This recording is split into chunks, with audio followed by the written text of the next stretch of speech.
All right, whenever you're ready, Mr. Brennan. Thank you, Your Honor. Good morning. Good morning, sir. Could you please introduce yourself to the jury? So my name is Timothy Nuttall. I'm 28 years old. I've been a firefighter paramedic ever since I graduated high school. I graduated in 2015. I took my EMT class and got my certification while I was actually still in high school. From there, I moved on to the BLS transfer side of EMS. There's 911 EMS, and then there's transfer, which is basically back and forth from hospital to hospital. I was brand new and very young, so I started on the transfer side, kind of learning the job. I started primarily in the city of Chelsea, Everett, Malden, Somerville, up there.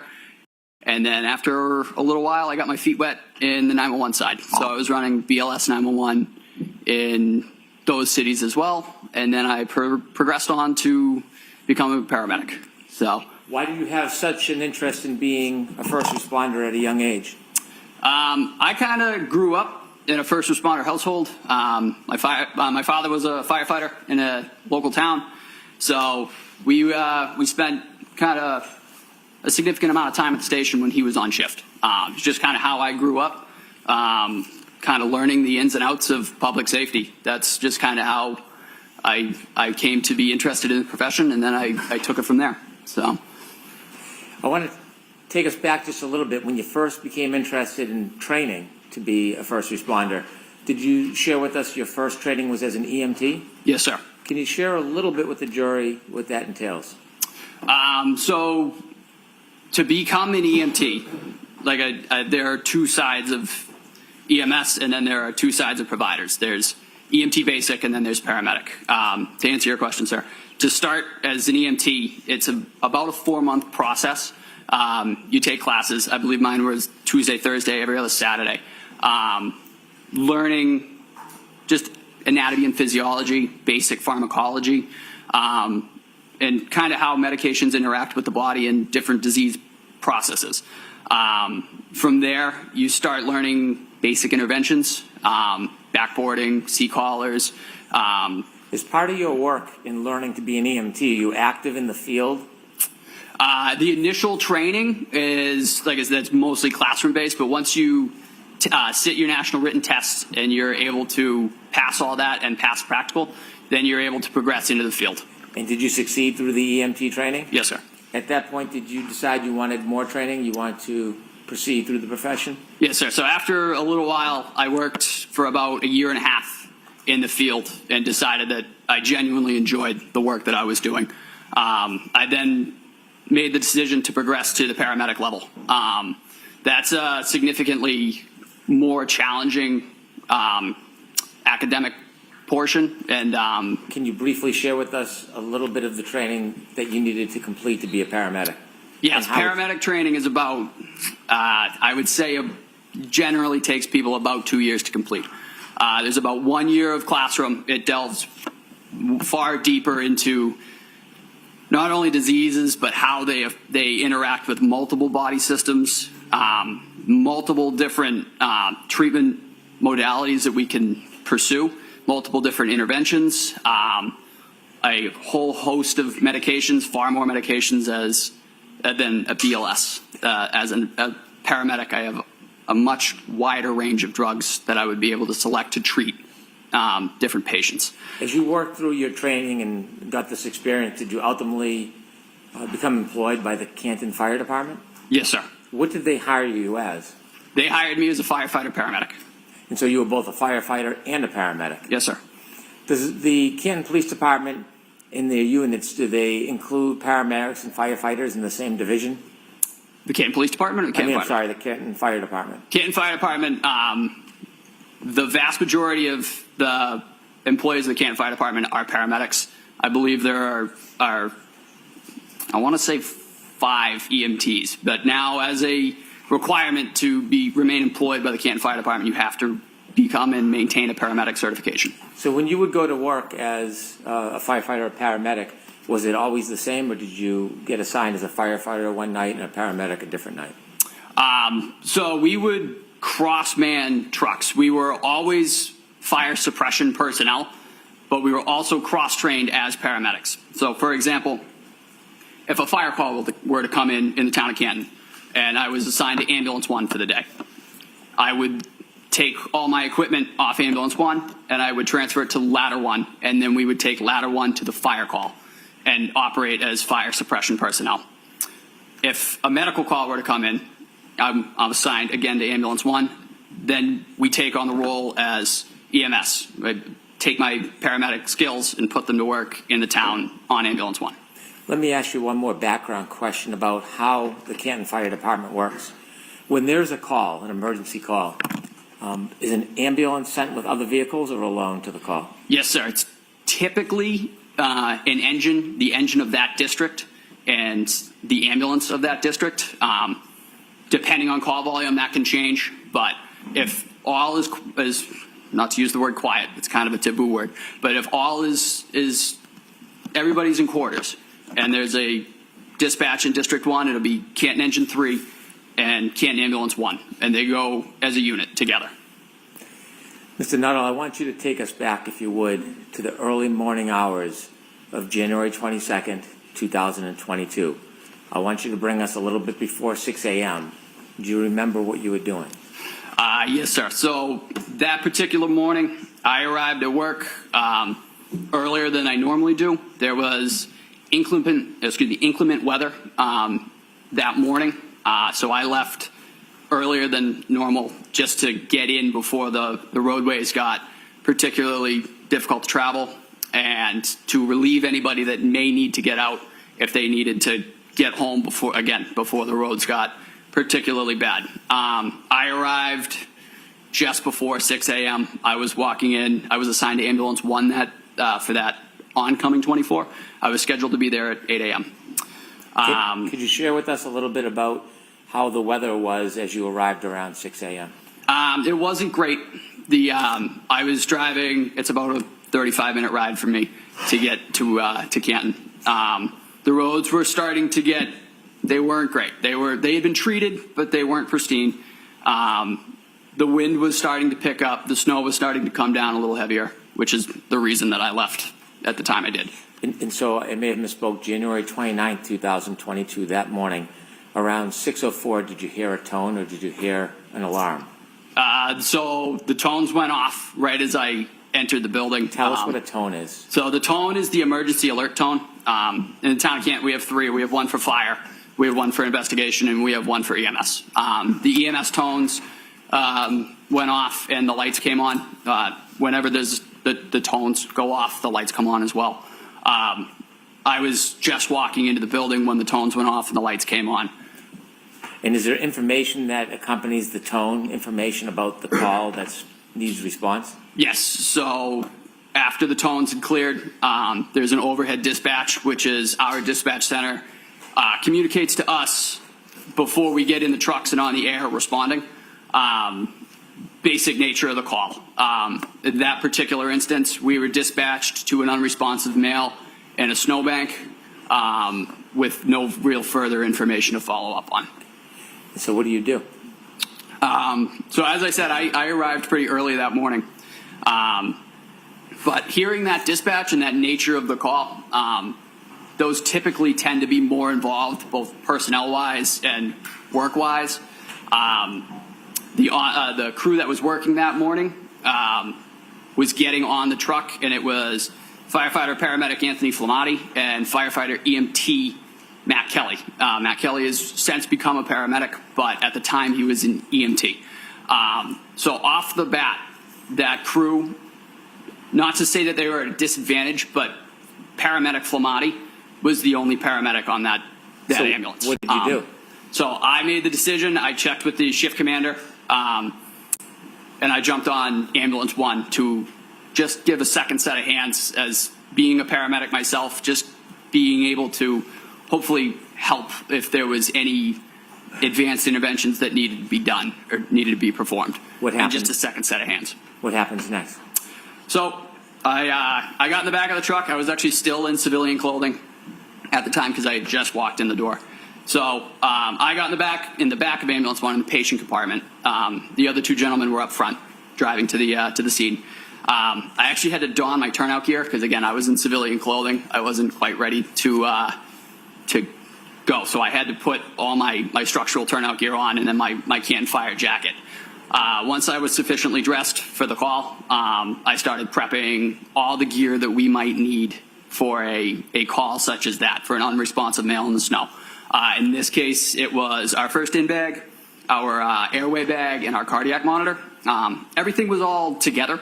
They were all in 3 separate bags. But on the way there, I just got in. I didn't know how their night had gone, so I just took a real quick look at everything just to make sure everything was there, and everything was exactly how it needed to be. So I was able to just grab all 3 bags, put them on my person, and get ready to, so as soon as the ambulance was on scene, just step off and go to work. Not knowing much information about what you're going to confront, what goes through your mind as you prepare before you get off the ambulance?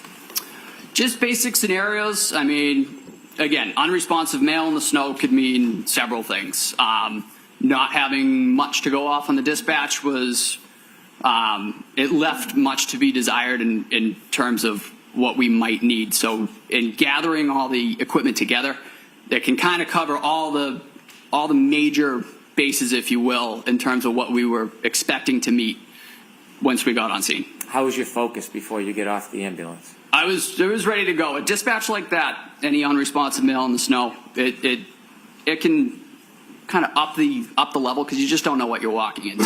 You know, it could be anything. In the back of the ambulance, you can't see outside. Could you tell anything about the weather conditions based on the way the ambulance was moving? Again, being in the back, as you noted, it just seemed to be taking a little bit longer than normal. I really had no visibility at all. Like I said, I was in the patient compartment. It's very limited visibility in the back, and it's limited visibility. There's like a peephole that's maybe 1.5 by 1.5 to kind of peek up front. But again, I was so busy getting everything together, I really didn't notice, but I did note it took a little bit longer. We were going not slow, but we were going cautiously. When the ambulance finally stopped and the doors open, tell the jury what you see. So as I mentioned, I had the 2 bags and the cardiac monitor, so 3 pieces of equipment with me. And I stepped out of the back of the side of the truck. There's a back compartment, or a back door, and a side door. I stepped out of the side door.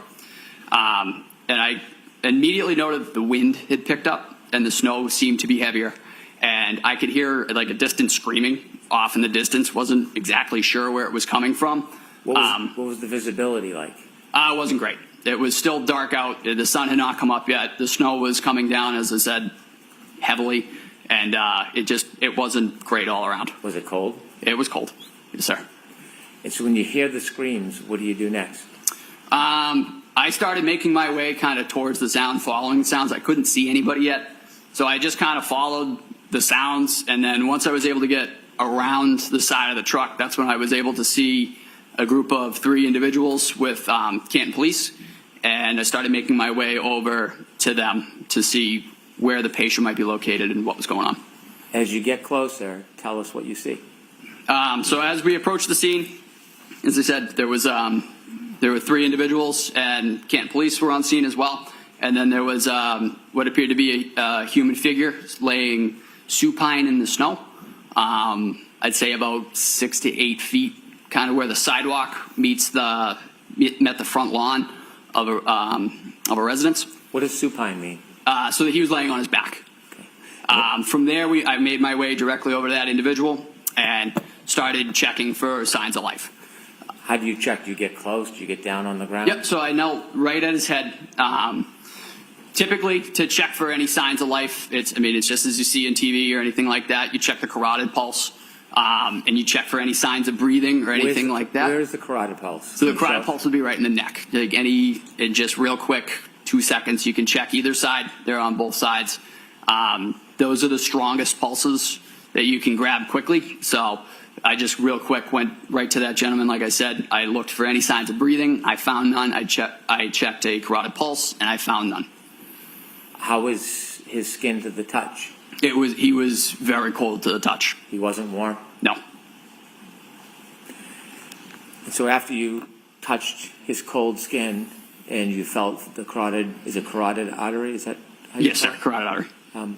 Did you come to any initial quick, did you come to any initial quick assessments or conclusions in your mind? So I found, like I said, I checked for signs of life, the carotid, the signs of breathing. I found none. From there, we had ascertained that there is no signs of life. As I was checking that, the other two individuals on the ambulance came and met me, and they began doing the same thing, just to check. I mean, sometimes you can look and you can miss. So the other paramedic, Anthony Flamati, started checking my work, and then we kind of went from there. But I found no signs of life in my initial. So firefighter paramedic Flamati arrived to this person after you did? Yes, sir. I was the first one to actually put hands on the individual and check for signs of life. Did you later learn the name of this man? I did. And what was that? John O'Keefe.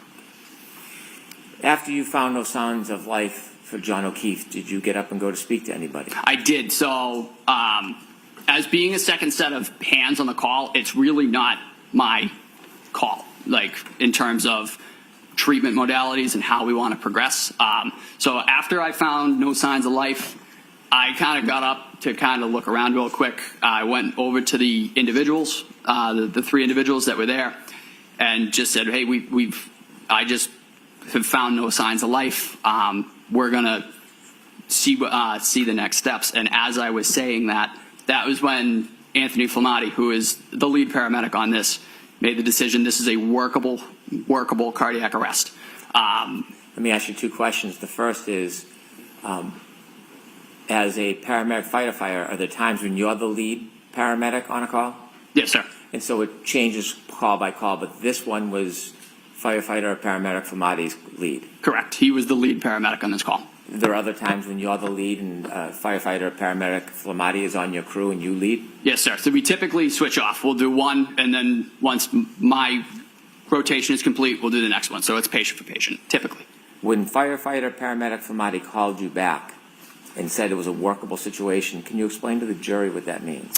Yes. So in medicine, there is a term that is you're not dead until you're warm and dead. Meaning your core temperature, your core body temperature has to be within normal limits for it to be considered a futile attempt at resuscitation. Noting that, Tony, the other paramedic, Tony Flamati, realized that this gentleman was very cold to the touch and that this was now a hypothermic cardiac arrest, or a cardiac arrest in a hypothermic setting, which means as providers, we have a duty to initiate life-saving measures, CPR, ventilation, and continue those efforts until we get him to a hospital and a physician is able to take over and they are able to monitor his core body temperature for a certain amount of time. I want to ask you about a term you used. You said a hypothermic situation. As a firefighter paramedic treating a patient at the scene, you're not diagnosing hypothermia, are you? No, sir. So you're not making a medical diagnosis. You're just saying it's a hypothermic situation because of why? Just because of the conditions. He was extremely cold to the touch, and he was in the elements. We didn't know how long, so taking the fact that he is extremely cold to the touch and he had been outside for an unknown amount of time, that quantifies it to us as a hypothermic arrest or a cardiac arrest in a hypothermic setting. Is there anything about Mr. O'Keefe's fingers or hands or his face that gave you any indication if he had been there just recently or had been there for a while? His fingers were quite cold. They were not well perfused at all. They were very, very. Mean? I don't know. What does not perfused mean? Sorry, there did not appear to have been any blood flow at all. Just because he was, again, presumably being outside, his fingers were very, very white. They were very stiff, which can be signs of hypothermia and frostbite. And again, touching the neck. So typically, when you get cold, you kind of work back from your extremities in. So again, I noted his fingers were quite cold, but also when I checked his carotid, his neck felt quite cold as well. that just kind of tipped us back further down the road of a hypothermic cardiac arrest. I see. When firefighter Flamade called you back, Yep. where did you go exactly? So when I was told that this is what we're doing, I turned around and I went right back to where I previously knelt, which was right at Mr. O'Keefe's head. And then I took over the ventilation aspect of a cardiac arrest. So I was in charge of the airway. So I began giving him positive pressure ventilations with a bag valve mask, which is just a glorified balloon that you can push oxygen through and down into your respiratory tract to get oxygen moving. While I was doing that, I believe firefighter EMT Kelly had begun CPR. So is this fair to say it's a team effort, Yes, sir. a coordinated effort? Very much so. And depending on where you're placed, whether in the back of the ambulance or driving or leading, does everybody have an important role to play? Yes. Yeah, we work in conjunction with each other. Typically, the most well-defined roles in a cardiac arrest in EMS is your airway monitor, which was myself in this situation, and then your cardiac and medication administration, which is, that would be Anthony Flamati, that would be Tony. Just because of my position at the head, I just took over the ventilation aspect, and that was where I remained throughout the call. You said you went back to try to help Mr. O'Keefe, and you were giving, helping at the airway. Do you have to actually get on the ground to do that? Yes, sir. I was kneeling at his head. While you were kneeling at his head, well, let me ask you more of a background question. Is it helpful to get information about the history of the person when you're trying to treat them when you happen upon a scene and you don't know the history? Yes, sir. Very much. Getting information on medications, history, and allergies is our top priorities in any call, not even this call, just really any your run-of-the-mill fall or chest pain. That's typically the first questions that we ask. What medications are you on? What medical history do you have? And do you have any allergies? The medical history is important because if you've had heart attacks in the past, or just using a generalized example, if you've had heart attacks in the past, does this feel like a previous heart attack? It kind of gives us something to go off of. As you were nailing, I want you to take us to that moment. As you're nailing, trying to help Mr. O'Keefe, did you have a chance at any point to look up? I did. And when you looked up when you were trying to help Mr. O'Keefe, can you tell us who you saw? I saw a middle-aged middle-aged female with blood on her face. And I, real quick, as I was in the process of providing ventilations, I said, do you know this person? The person that you looked up and saw that was standing over you with blood on her face, do you recognize that person in this courtroom? Yes, sir. With the court's permission, sir, could you point out that person that you looked up and saw? In between Mr. Jackson or next to Mr. Jackson. I see. And when you looked up and saw that person and asked about any background, what did she say to you? I hit him, I hit him, I hit him. How clearly do you remember her words saying to you, I hit him, I hit him, I hit him? I remember it very distinctly. You've been to a lot of calls over the years and since. Yes, sir. Would you say hundreds or thousands? Thousands. Do you remember all of them? I remember aspects of various calls, but not all of them, no. Do some stand out more than others? Yes, sir. Did this particular moment stand out more as compared to your typical or most calls that you've been to? It did, just because of the setting. I mean, it was the weather, it was the unknown factors, and it was the attempting to try and get information and not really being able to glean anything from that. After the defendant said to you, I hit him, I hit him, I hit him, did you ask any follow-up questions? I really didn't get a chance to, because following that, the individual just kind of walked away, or just kind of went in a different direction. I wasn't able to ask any follow-up questions. Have you ever received any police training? No, sir. Are you a police officer? No, sir. When you're helping a patient, do you have any interest in detective work?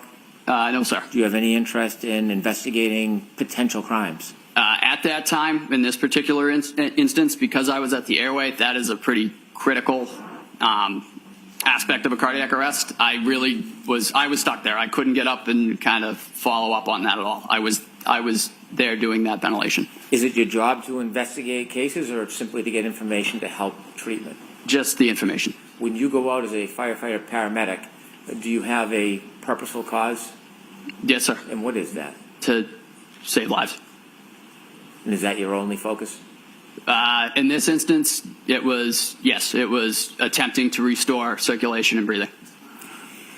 At some point with your colleagues, did you lift Mr. O'Keefe from the ground? We did. When you lift him, what do you put him on? So we put him on, it's called a scoop stretcher. It's basically just a hard plastic moving device with some seatbelts on it, just to get the patient up and onto the stretcher. And then from there, we can move from the stretcher to the ambulance. After you lift him to the stretcher, tell us what happens next. So we put Mr. O'Keefe on the scoop stretcher, and we were able to get him onto the stretcher itself and then off to the ambulance.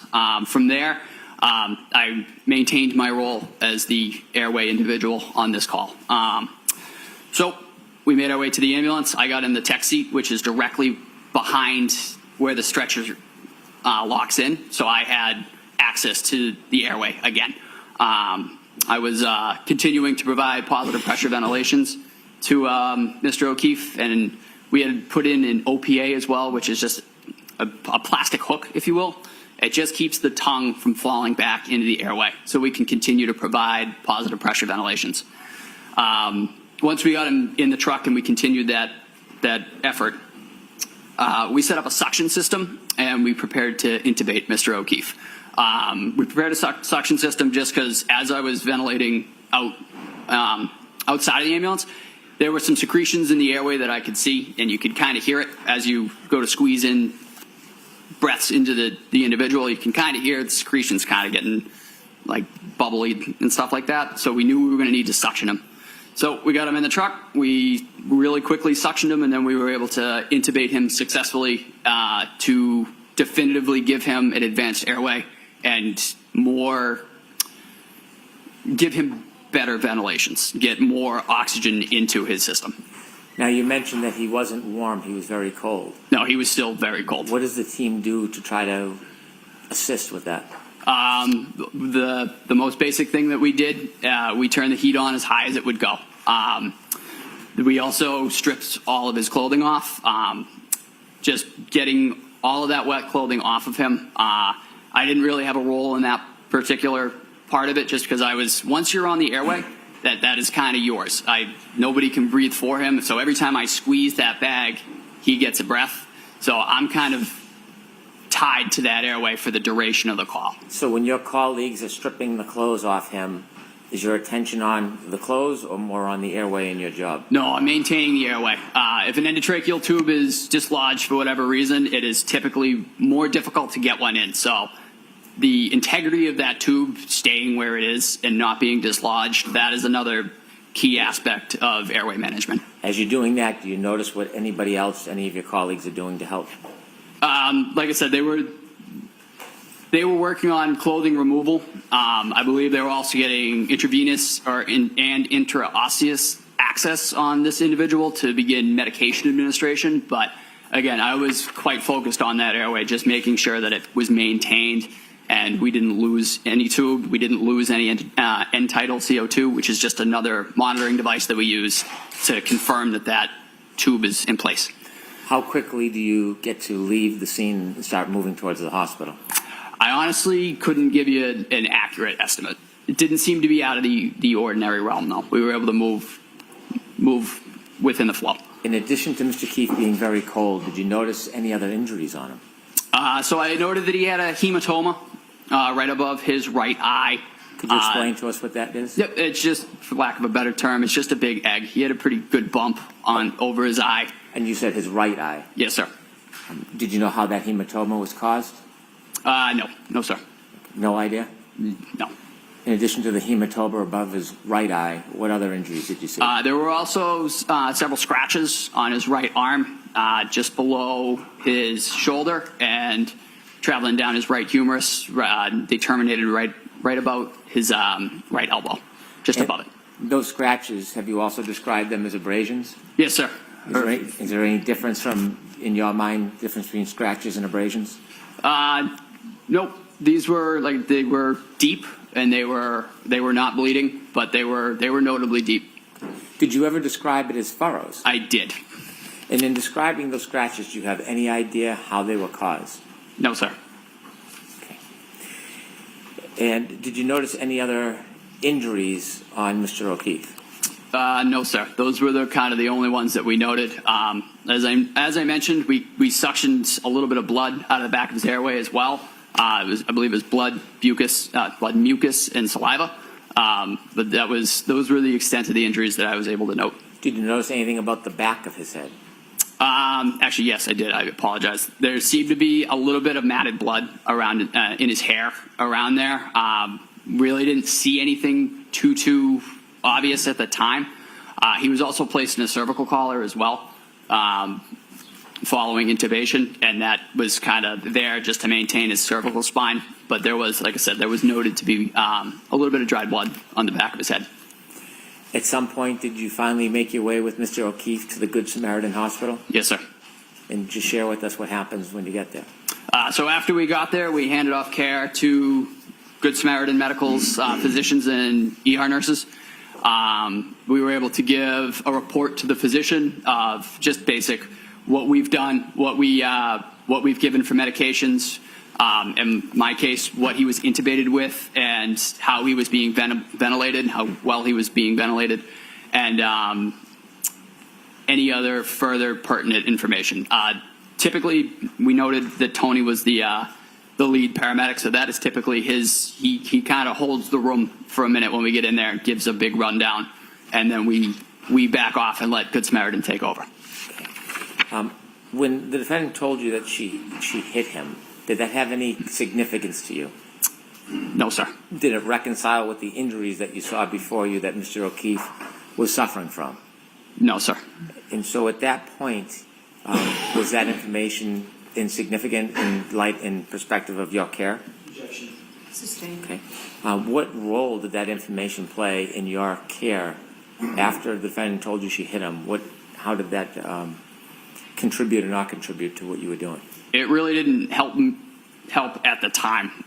Again, I wasn't able to chase anything down from that. I just kind of took it, noted it, and moved on with my aspect of the cardiac arrest. Okay.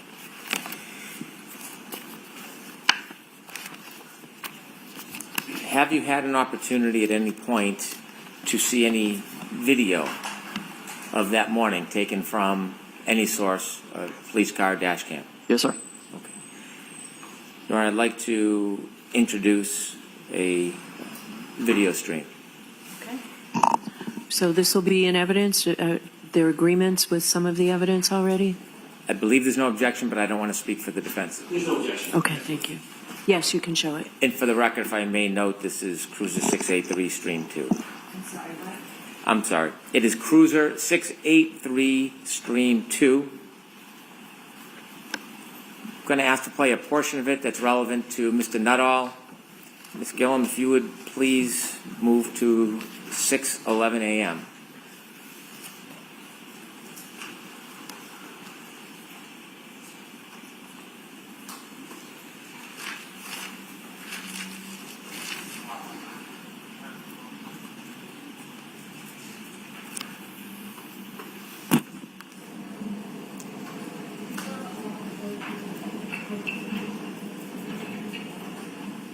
Please stop the video. Mr. Nuttall, do you see the red lights reflecting on the left? Yes, sir. Do you know what those red lights are? Presumably those would be ambulance 1. Yeah, so not what you presume. Do you know what they are, sir? And those are the lights for ambulance 1. Do you see the weather conditions as it's depicted on this video? Yes, sir. As you stood outside, was it same or different to how it appears in this video? That is the same. When you look to the left, you see a straight line about an inch or two from the left of the screen. Do you know what that item is?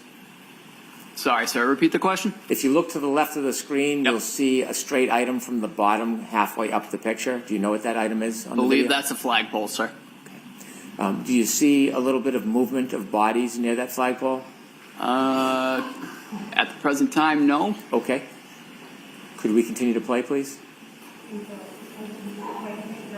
Yep, there they are.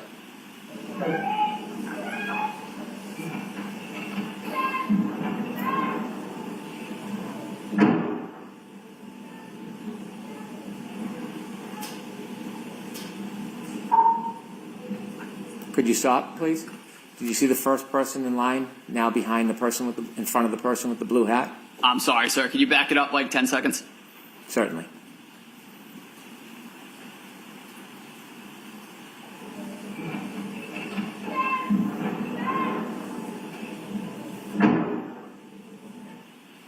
Keep going, please.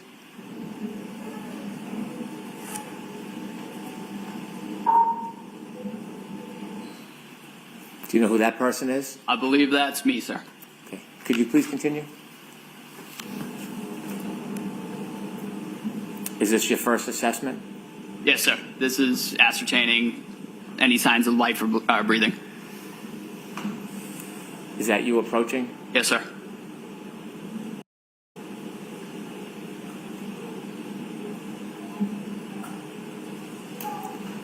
Could you stop, please? After informing your return, is that after firefighter Flamati called you? So right after that, when I turned around, that was when Tony said, "Hey, we're working this." Okay. Please continue.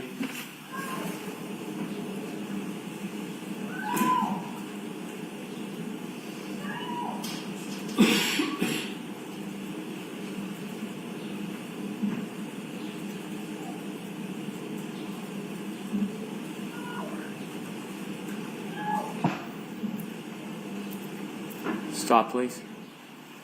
And do you see a person come over to where you are? Yes, sir.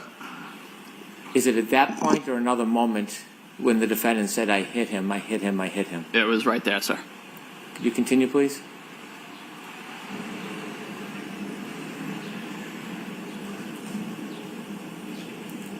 Could you stop for a moment?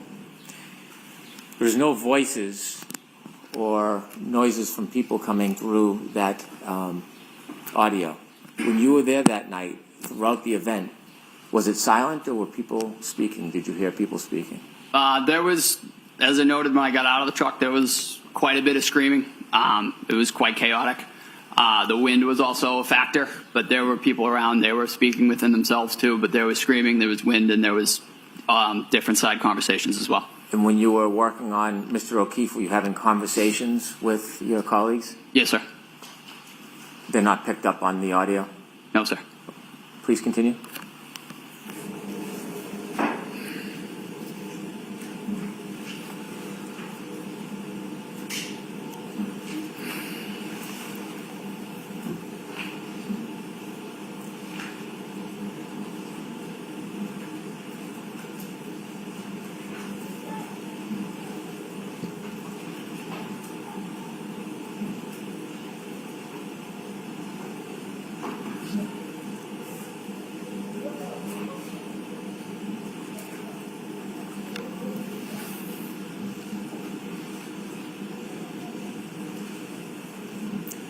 Sir, are you still at the flagpole?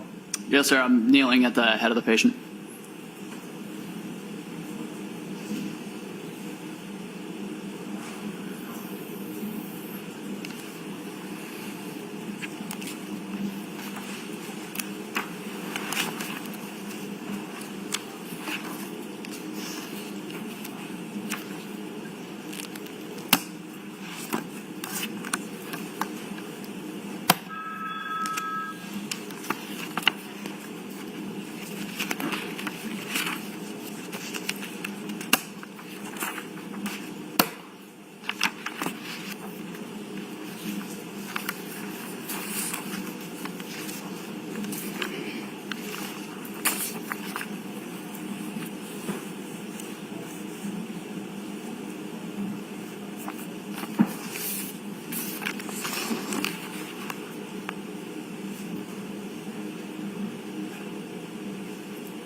Are you included in that group of first responders? I am not, sir. I have actually exited to the side with the bags. I believe I'm entering the ambulance at this point.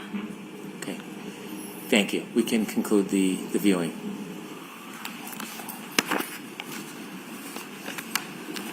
With the court's permission, I'd like to approach and show a few exhibits to Mr. Nuttall. They've been shown to the defense. Yes.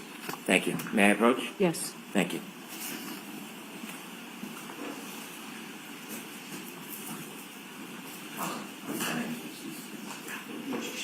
No objection. Okay.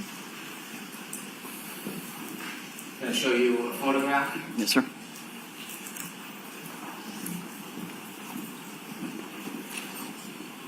Sir, do you recognize what's in that photograph? Yes, sir. Those are the scratches on Mr. O'Keefe's arm. Does that appear the same as when you saw his arm that morning, or is there any differences? And if there's any differences, can you share them with us? That appears how they were to me at the time of the incident. Okay. May I approach again, Your Honor? Yes. I'd like to introduce this as an exhibit, please. Okay. Here also. I'm going to hand you a... Hold on. I'm sorry. Thank you. Pardon me, Your Honor. May we publish to the jury? Yes.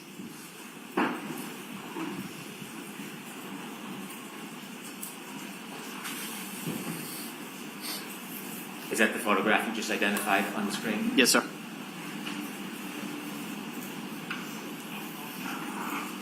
Showing you a second photograph, I'd like to ask you some questions about it.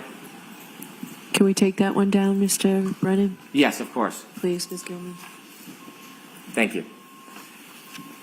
Does that photograph, do you recognize that area? Yes, sir. Is that the same or substantially the same area where you helped try to treat John O'Keefe? Yes, sir. Does that look to be a fair and accurate representation of the area? It does. With the court's permission, I would introduce this as an exhibit, please. Okay, and there's no objection to any of these three? No. Okay. Yes. Thank you. Thank you. With the court's permission, could I publish exhibit 2? Yes.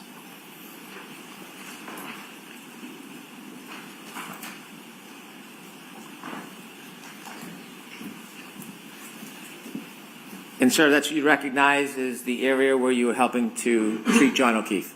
Yes, sir. I've left one last photograph in front of you. Yes, sir. And do you recognize that? I do. Tell us about any differences between when you were there and what you see in that photograph. The street appears to be plowed. There's bare pavement. The weather conditions are significantly better. It is also daytime. If we could take down that exhibit 2, Ms. Gilman. May I approach, Your Honor? Yes. I would move to introduce this as exhibit 3. All right.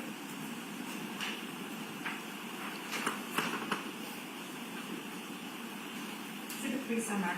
With the court's permission, I'd like to publish exhibit 3. Sure.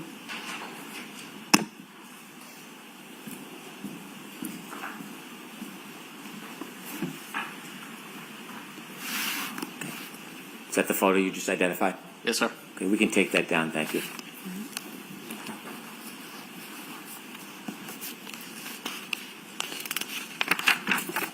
Thank you, sir. I have no further questions, Your Honor. All right. Jackson?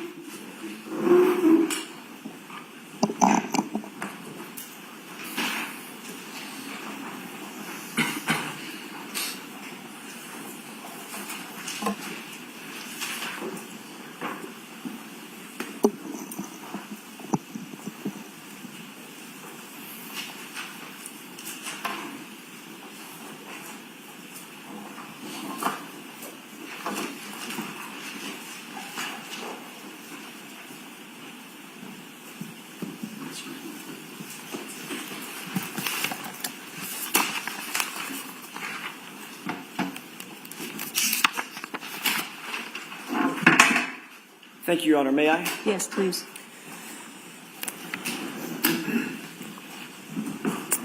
Good morning, good afternoon, Firefighter Nuttall. Good afternoon, sir. Nice to see you again. You as well. Before your testimony this morning, how many conversations had you had with any member of the prosecution team in anticipation of your testimony today? I believe it was 3, sir. When were those? I could not give you dates off the top of my head. Give me a time frame. Within the last 3 weeks, within the last 3 months, last 3 days? Within the last 3 weeks, I believe one the week after that, and then one last night. One? Last night. Last night. What you did discuss, let's take them in order. First of all, who'd you meet with 3 weeks ago? I met with Mr. Brennan and his staff. And when you say his staff, who else? I honestly couldn't tell you, sir. Mr. Lally? No, sir. Male, female? One female, one I believe, state trooper. Okay.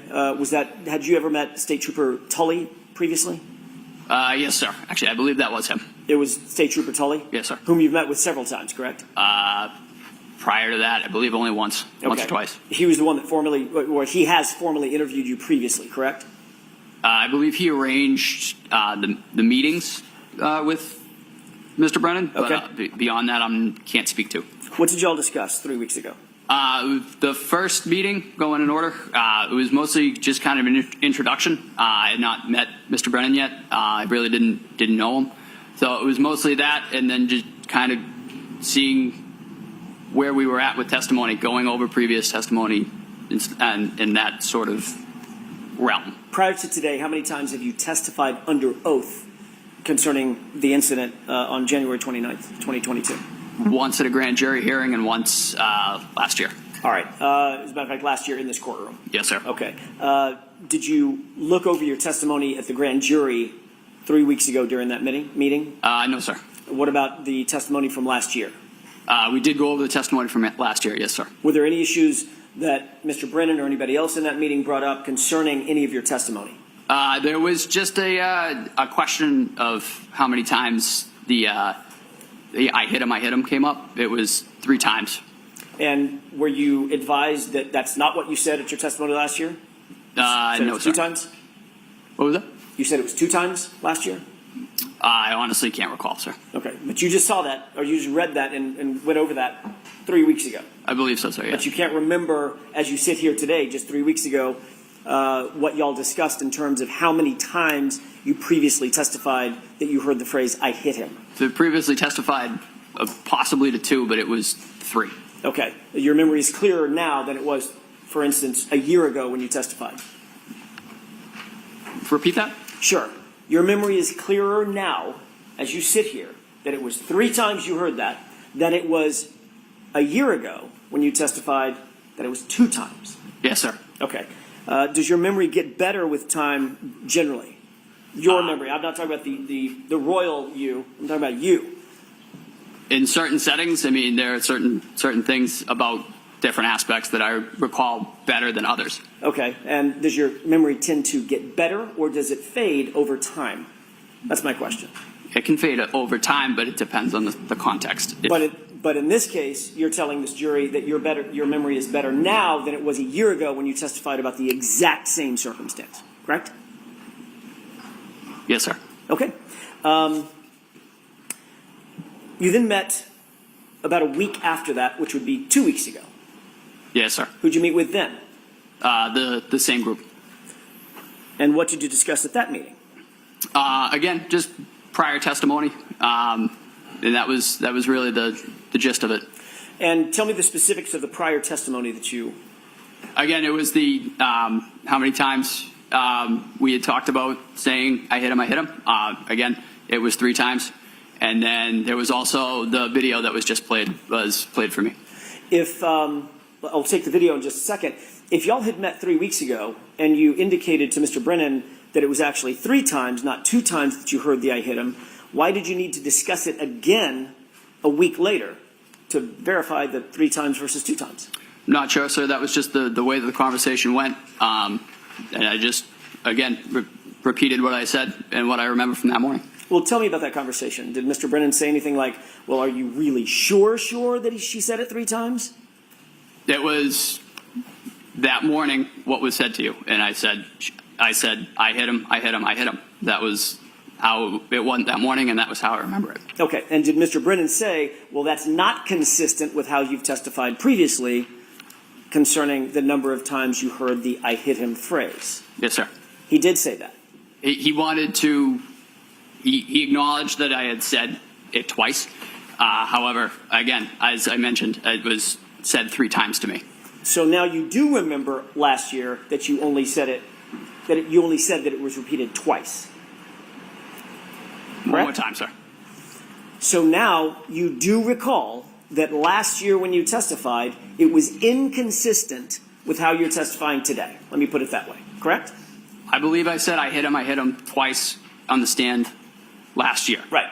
And if you're saying I hit him 3 times instead of twice, that firefighter Nuttall is inconsistent with your testimony today. Correct? You Yes, agree sir, with that? but that is how it went that morning, though, sir. Okay, that's not my question. Let me see if I can do it again. So I'm asking you, if you testified last year Yes, sir.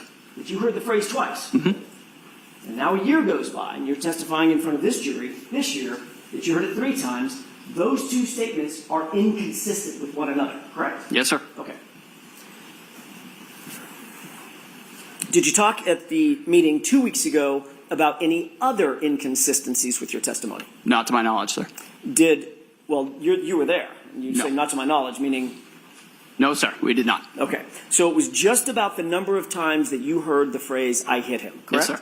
All right. You cleared that up in the 2 meetings, 3 weeks ago and 2 weeks ago. What did you talk about last night? Mostly just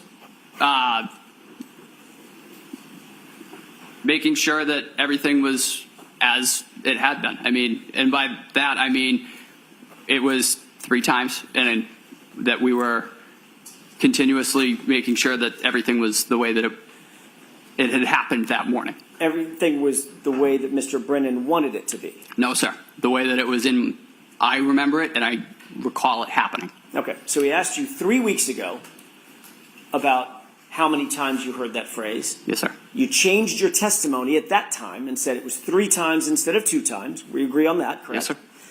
Then he called you a week later, or met with you a week later, and again reiterated, making sure you stick with that testimony that it's 3 times, not 2 times, correct? Yes, sir. And then last night he called you just to make sure one more time you're going to stick with that testimony that it was 3 times, not 2 times, correct? Yes, sir. Hold on just a second. May I have just a moment, Your Honor? Yes.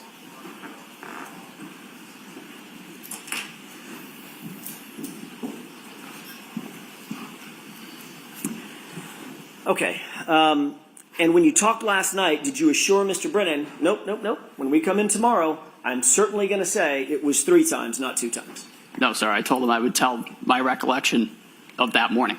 Okay. And did you tell him that what my recollection is, I'm going to tell the jurors it was 3 times that I heard it? That was what I heard. Okay.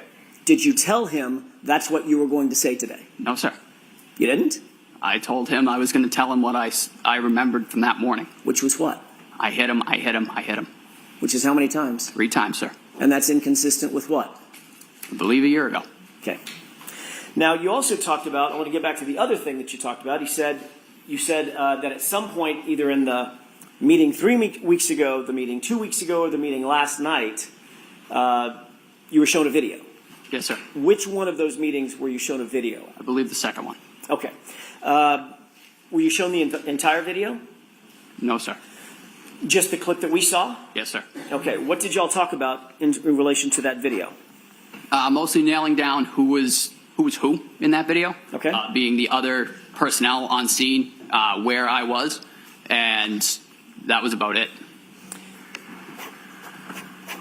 He showed you the clip that you showed. He showed you the clip that you just seen on direct examination, correct? Yes, sir. Did you tell him where you were? Yes, sir. Did Mr. Brennan ask you to define exactly where it was that you supposedly heard this phrase, I hit him? No, I was able to give that to him, sir. Okay. And what you told him was that moment when you see my client walk over sort of to the left of the screen, correct? Yes, sir. And you defined, that's the point at which she said, I hit him, I hit him, I hit him. Yes, sir. And that's in response to your question. I want to make sure I'm clear about this. You asked, do you know him? Yes, sir. And she repeated the phrase 3 times, I hit him, I hit him, I hit him. Correct. Okay. We'll talk more about that in just a second. Did Mr. Brennan ask anything else about that specific video? Nope. Like I said, he kind of asked me to point out different individuals on the scene, and that was really the extent of it. You saw that same video last year when you testified, correct? No, sir.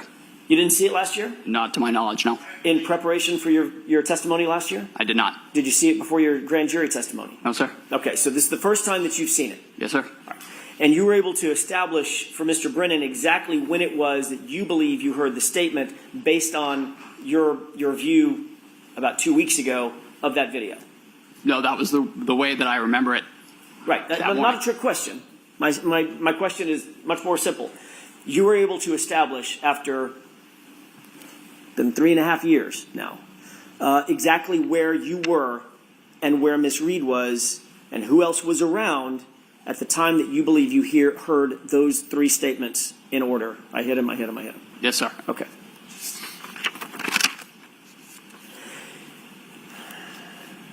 You testified last year as well that there is a normal protocol for removing clothing from a patient, and it's essential to just discard it and get it away from the patient so that you can concentrate on the life-saving measures that you're undertaking, correct? Yes, sir. That could be done you said in the ambulance, it could be done in the hospital, it could be done in situ, out there in the field, correct? Yes, sir. But the point is you want to get as much clothing off of the person as possible so that you can assess that person's physiology. Yes, sir.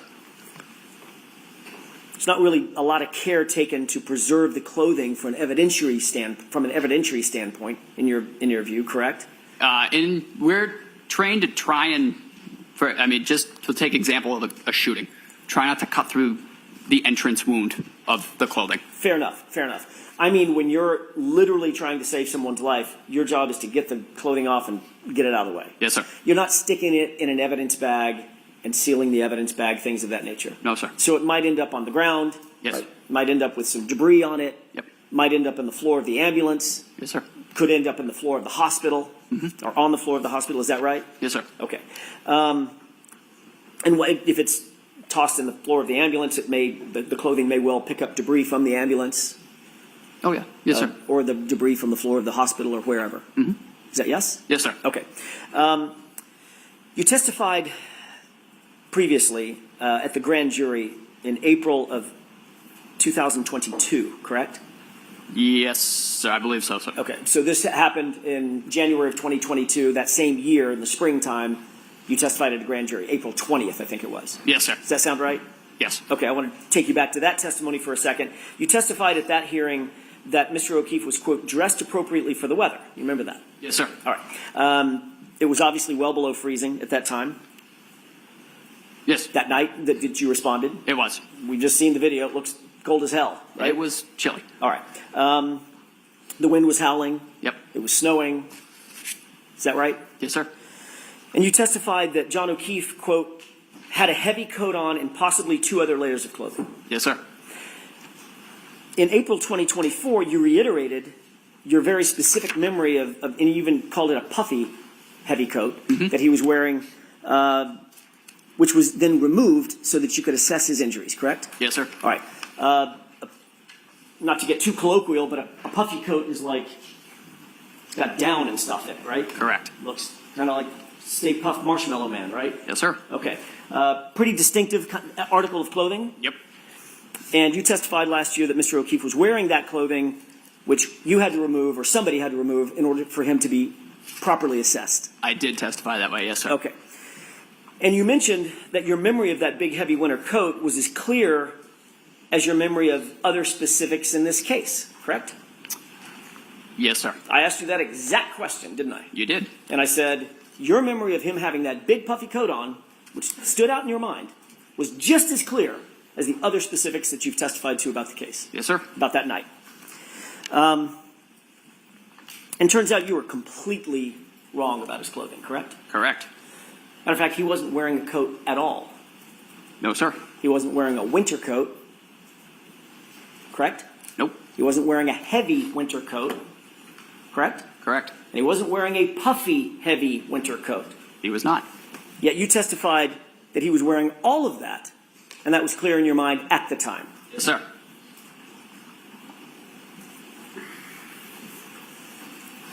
Did Mr. Brennan bring that up during the meeting 3 weeks ago? He asked about what I had meant when I said appropriately dressed. So you did talk about something other than just the I hit him, correct? Yes, sir. When I asked what y'all talked about, why didn't you tell us that? To be perfectly honest, sir, I did not remember until right now. So your memory is fading even after 3 weeks. Yes, sir. Got it. The fact is, well, let me ask you a different question. Did Mr. Brennan tell you what Mr. O'Keefe was actually wearing? No, sir. Actually, I believe you did. Last year, didn't I? Yes, you did. It's a short sleeve T-shirt and a little thin wool hoodie, right? Yes, sir. Wasn't wearing a hat. No, sir. Wasn't wearing, as a matter of fact, didn't even have a shoe on, correct? Not to my knowledge. And obviously, goes without saying, but I'm going to ask it anyway, that's not being appropriately dressed for the winter. No, sir. Yeah. You indicated that you did notice certain injuries on Mr. O'Keefe's person. Sir. Once you got him back in the ambulance, obviously it's lighter, meaning brighter lights. You have more equipment in the back of the ambulance. You can better assess somebody's well-being, correct? Yes, sir. And you indicated you had a, quote, much better picture of what we were dealing with, correct? Yes. You noticed once in the back of the ambulance that he had trauma to the right side of his head. Correct. And as a matter of fact, when you were pointing at it, I'm doing that on purpose because you pointed to the right side of your sort of forehead above your right eyebrow, correct? Yes, sir. Okay.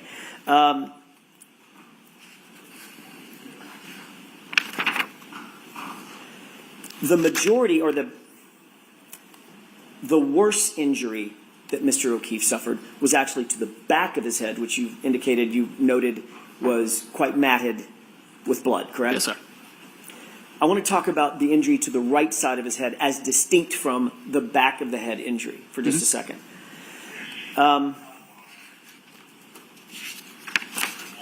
Before I get to that in detail, let me ask you, because I just sort of want to cover the bases. You noted the back of the head injury, correct? Is that yes? Yes, sir. You also noted the front right side of the head above the right eye, correct? We did. You noted some injury to his eyes. They looked blackened. Yes, sir. But primarily the right eye was blackened. Yep. And there was a golf ball size egg, I think you put it, over his right eye, I did. often called a hematoma. Correct. And you also noted when you got his shirt off that he had scratches along the right side of his arm. Is that right? Sir. You indicated on direct examination today that you believe those scratches ended where? Meaning from top to bottom? And I'm not using anatomically correct No. language. So from shoulder to wrist, where were the scratches that you noted? There were several. As I noted, they were on his right humerus area. Tell me what a humerus is. They right arm. Biceps. Right about here. Okay. No, a little further, like between where your bicep and your tricep kind of meet. Right, Got it. right about in there. Okay. And what did the scratches look like? They were deep. Infamously referred to them as furrows, but they were quite deep. You could tell that there had been some material removed. Okay. Material meaning skin and flesh. Yes, sir. Okay. Some biological material. Mm-hmm. Is that yes? Yes, sir. And were they parallel? Meaning they were going in the same direction? Yes. Were there any scratches below the elbow as There well? were. Yes, there were. They were not as significant as the ones in the upper arm, but they were noted. Okay. And those were parallel as well? Yes, sir. And they looked like scratches to you. That's how you described them? They did.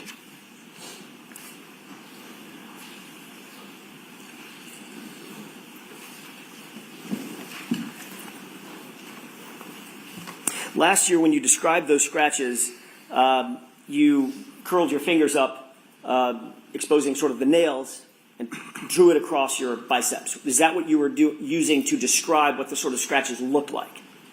I just kind of used that as a landmark, to be honest with you, Okay. sir. It was just kind of how I quantified it in my mind.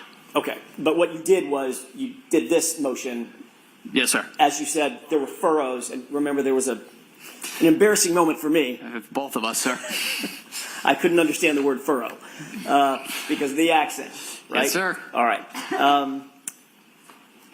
Let's talk a little bit about the hematoma above the right eye for a second. That's basically damage to subdural blood vessels that causes acute swelling, right? Correct. And a very common cause of a hematoma over one's eye could be being hit or punched in the face. We talked about that. There could be several causes for hematoma, such as that. Obviously. I mean, it could be a golf club, a baseball bat, or it could be a fist. It could be. Okay. We talked about that last year. I asked you if the injuries that you saw on Mr. O'Keefe's face, including the laceration over his right eye, was consistent or inconsistent with a physical altercation, and you said it was consistent with a physical altercation as well. Excuse me? Objection to referring to past testimony before a question is asked. So sustained. Sure. Do you remember a laceration, in addition to the hematoma, about a 0.8 centimeter laceration over his right eye? I do. Tell me I'm using a word that maybe not everybody understands. I didn't understand it when we first started this thing. What's a laceration? What's the difference between that and a cut? A laceration is they're basically the same thing. A laceration is just a deep cut. Okay. So it's a parting of the skin. Correct. In other words, where the skin separates. Yes. And that can be from blunt force trauma, meaning something hits it rather than cuts it. You can get Sustained.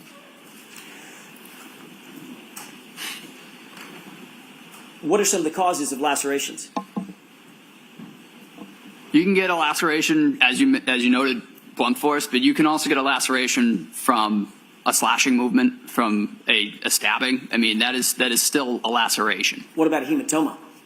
That is primarily caused by blunt force trauma. Right. And the hematoma and the laceration were right next to each other, correct? Yes, sir. Okay.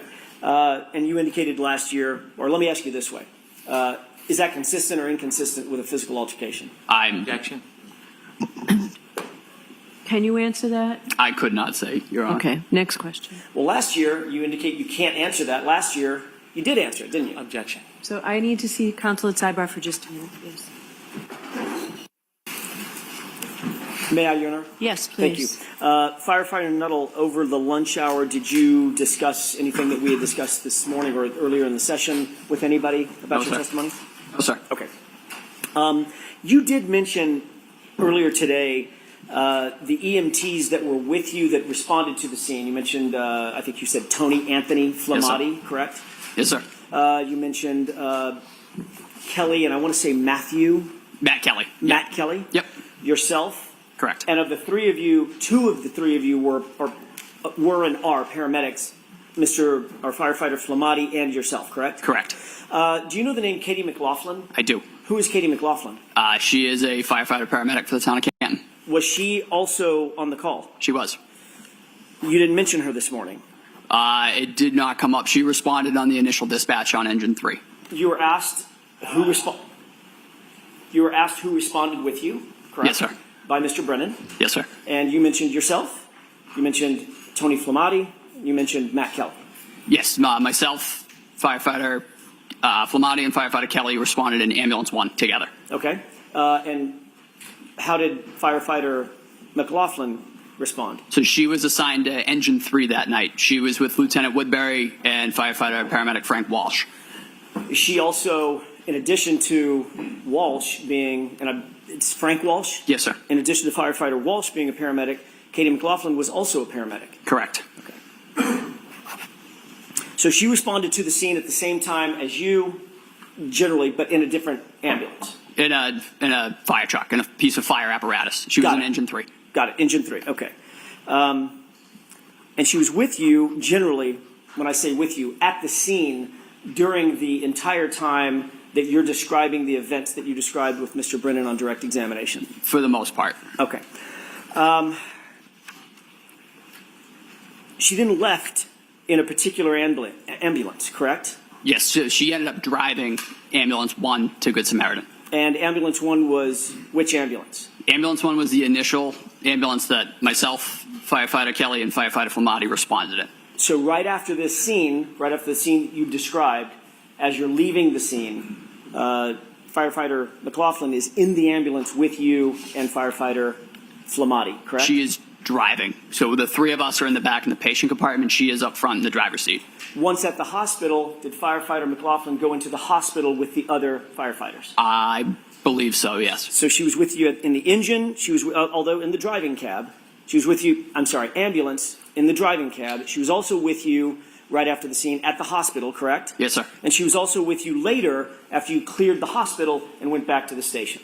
Yes, sir.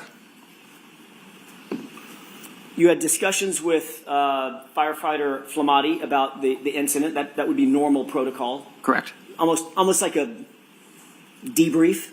Sure. You had the same types of discussions with firefighter Kelly, Matt Kelly. Yes, sir. I'm guessing that you probably had the same sorts of discussions with firefighter Walsh. I actually don't know if I saw firefighter Walsh when we got back. The weather was right at shift change, and the weather getting back was also getting worse. So I honestly couldn't speak to that. And you also had conversations with firefighter McLaughlin after you cleared the hospital and got back to the station as well. She was part of the debrief. Yes, sir. Okay. And all of you discussed what you did, saw, and heard, generally speaking, while at the scene, correct?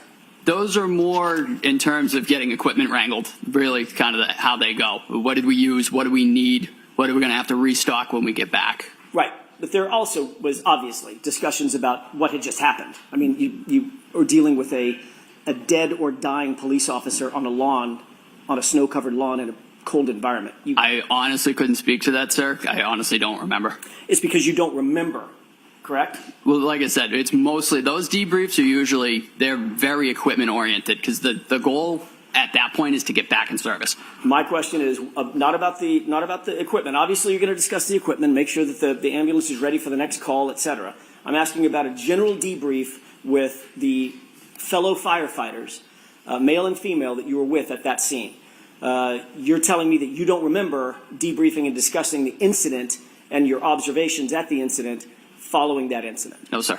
Okay. But your memory, you indicated earlier, gets better with time, right? Yes, sir. You don't remember it as you sit here today? Ask the question again. Sure. Do you remember discussing with firefighter Flamati, firefighter Walsh, firefighter Kelly, or firefighter McLaughlin, any of them, your observations and what happened while at the scene after you cleared the hospital and got back to the station? No, sir. Have no memory of that whatsoever? No, sir.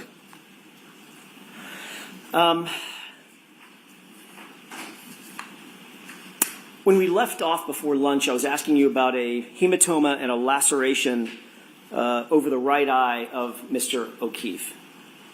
Do you Yes, recall sir. that? Yes, sir. I asked you, is being punched in the face, can that lead to a small laceration like you saw and a hematoma like you saw? Objection. I'm going to allow it. Can you Uh, answer that question? I couldn't speak to how that injury occurred. Is it consistent? Are those injuries, just those injuries, are those consistent with being punched in the face? Those injuries could be sustained from numerous ways. And I Yes, didn't- it could be from that. It could be from others as well. Okay, so that's what I'm asking you. It could be. In other words, it's consistent Yes, with sir. being punched in the face, correct? Correct. Thank you.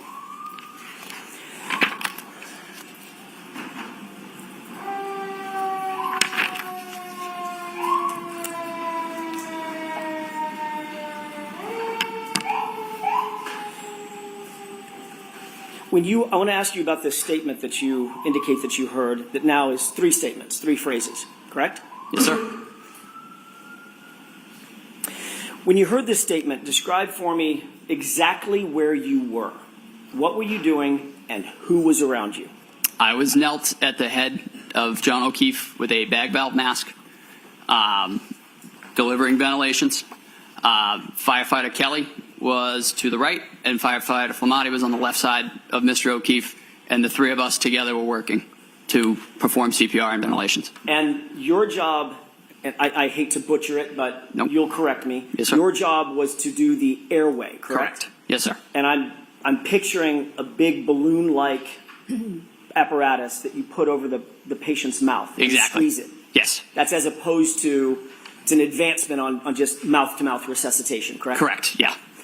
You were the airway person doing the squeezing of the bag. Correct. What was Tony Flamati, firefighter Flamati, doing? He was starting CPR, in which that point was taken over by firefighter Kelly. Okay. So, firefighter Flamati, when you say starting CPR, describe what that means. What is the physical act of CPR? So you put both hands together like this, one on top of the other. You put it right on top of the sternum, and you begin doing chest compressions 2 inches deep, allowing full recoil for 100 to 120 beats per minute, compressions a minute to sustain a cardiac rhythm. You're manually making the heart beat with each compression. Which means that is a rhythmic pumping motion, correct? Yes, sir. So if you see someone doing CPR, you're probably going to see their shoulders moving up and down and moving rhythmically, correct? Correct. Do you remember what firefighter Flamati was wearing? You had just come off of actually you were just coming onto a shift, so you didn't have all your foul weather gear officially, correct? I had my puffy jacket. Okay. I had my Canton Fire jacket. Got it. Firefighter Flamati, on the other hand, had a bright yellow jacket, Correct. sort of reflective and a safety jacket. Yes, sir. And he was kneeling to your left at the time doing, have I got that right? Yep, no, you got that right. Okay, he's kneeling to your left at the time doing chest compressions. That's when you indicate that Miss Reed walked over and made the statement. Correct. And Kelly was there as well? Yes, sir. Kneeling right beside all three of you as firefighter Flamati was giving the chest compressions, correct? Yes, sir. Okay. You indicated that the statement was in response to a question that you asked of my client, do you know him? Yes, sir. Is that right? Correct. And she responded to you with the phrase that you've used, I hit him. I hit him, I hit him, I hit him. Right. So it's absolutely clear in your mind when that statement was made. You were knelt down over Mr. O'Keefe. Firefighter Flamati was doing the CPR, and Kelly was with the both of you when you posed that question. Yes, sir. It's a very detailed memory. Yes, sir. You indicated, Mr. Brennan, that sticks out in your mind. Is that right? It does. But that's not at all what you told Trooper Proctor on February 8th, just 10 days after this incident, is it? I don't recall what I told Trooper Proctor. I thought your memory got better with time. I don't recall that meeting. Okay. I recall meeting with him, but I don't recall the extent of what was discussed. You literally don't recall anything that was discussed in that meeting in that formal interview with the lead detective on this case. We discussed the case, but I don't, in his words, I'm not sure what he put down. What you said to Trooper Proctor on February 8th, 10 days after this, was you overheard Miss Reed say, I hit him one time to another female that she was talking to. Correct? Objection. No, I'll allow it. Did you say that? I have no memory of this, Your Honor. Okay, next question. Did you say that her statement was in answer to a question posed by the female or a discussion with the female? Break that down for me, sir. Sure. Did you tell Trooper Proctor on February 8th that what you heard was Karen Reed speaking to a female, not answering a question that you posed? Again, I don't recall that specific question. Did you tell Trooper Proctor on February 8th while you were rendering aid, and at the time you heard the statement, Miss Reed was actually praying over John? Your words, praying over John. I don't recall ever saying that.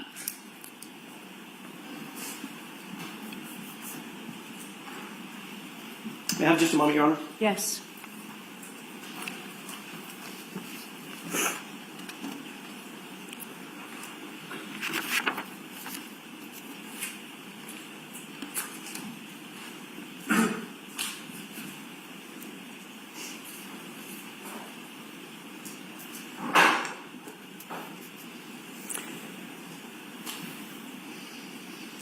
Did you say that you observed Karen Reed to have blood on her face from providing mouth-to-mouth breaths to Mr. O'Keefe prior to your arrival?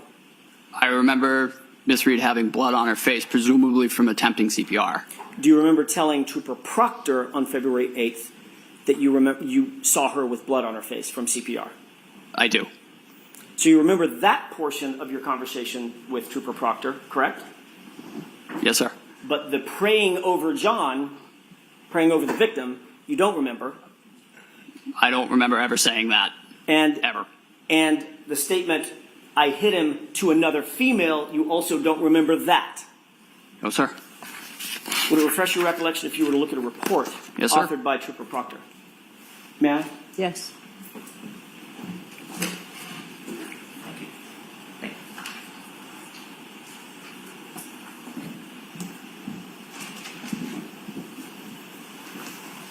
May I direct the witness's attention to the second page, Your Honor? All right, why don't you take a look at that, sir?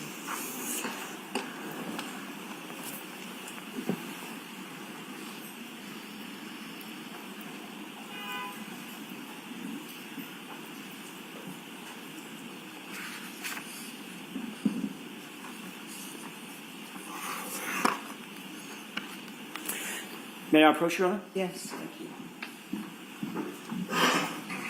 Sir, did you have an opportunity to glance at the report that you were just shown? Yes, sir.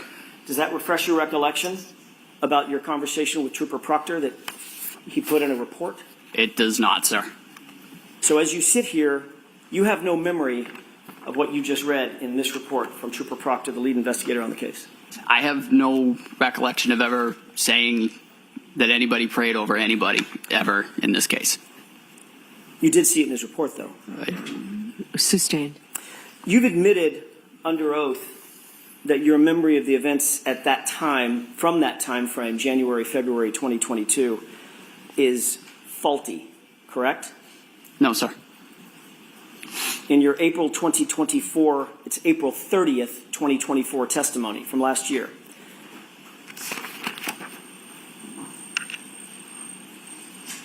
You were asked whether or not your memory was a little faulty, and your answer was absolutely, correct? Could I have a page and number, Where is please? that, Mr. Jackson? Volume 8, page 151, lines 14 through 16. Can you give me the lines again? Lines 14 through 16. I'll just allow counsel to get that up.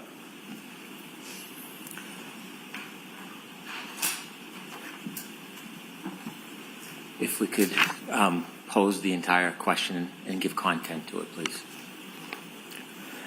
Okay. May I? Yeah, so do you intend to show the whole question? The whole question that I asked and his answer, yes. All right, now I'll give you the opportunity. I'll redirect Mr. Brennan if it's not. Go ahead. Is it true that in answer to the question, quote, so it's fair to say your memory is a little bit faulty as it pertains to that time frame, your answer was absolutely. Correct? From last year? What you testified to last year about conversations that you had with Trooper Proctor around February 8th of 2022. Yes, sir. And you would agree, as you sit here, that your memory is still faulty about your conversation with him. With correct? Trooper Proctor? Yes, Yeah. sir. So you're not saying you didn't say that the statement was made to a woman, correct? Objection. Are you saying that? No, ma'am. Okay, next question. Thank you. And you're also not saying that you didn't say to Trooper Proctor that you saw Karen Reed praying over John O'Keefe. Objection. So I'd like you to ask that differently. Did you say that? I have no recollection of saying that ever. Okay. Next question. My point is, if you have no recollection of it, you're not denying saying it. Objection. Are you denying saying it? Yes. Okay. So you do have a recollection that you never said it. Do you understand the difference? Oh, sir, I don't believe I've ever said praying. That's really not something that I would have said. I didn't see it that day. It didn't happen. I don't remember ever saying prayed You didn't in see regards it to this case ever. You didn't see it that day, and it never happened. That was your words just now, correct? Break that down for me. You didn't see it that day, and it never happened. That's what you're saying about the praying statement, correct? Yes, sir. And in that same exact statement, you also included the phrase, "I hit him," correct? No, sir. In the statement that you made to Trooper Proctor? The report that Trooper Proctor wrote? Correct. Again, I don't remember ever saying the words praying over him. I do distinctly remember I hit him, I hit him, I hit him. Which doesn't appear in that report, does it? Objection? I'm going to sustain that, Mr. Jackson. You directed him only to page 2. Understood, Your Honor. I'd like to show you a short portion of a video, the same video that you were asked to look at on direct examination. And Your Honor, I pray to the court, I can certainly mark it as a defense exhibit or for So is this identification. going to be an exhibit by agreement? It is. It Okay, is. So we now that, Madam Court Reporter, thank you.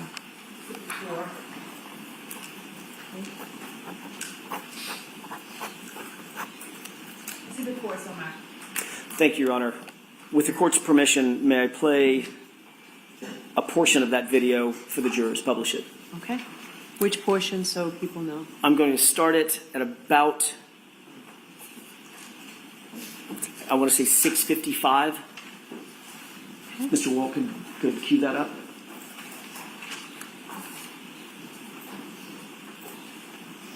Before you play it,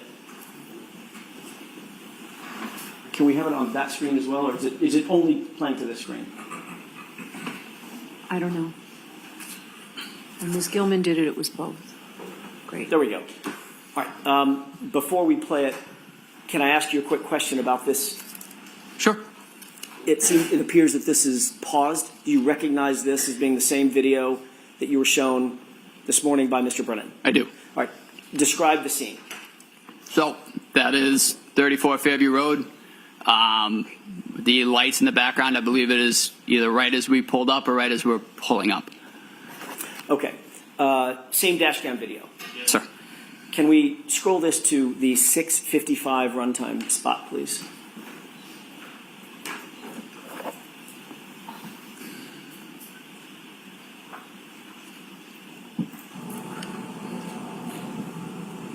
Pause it.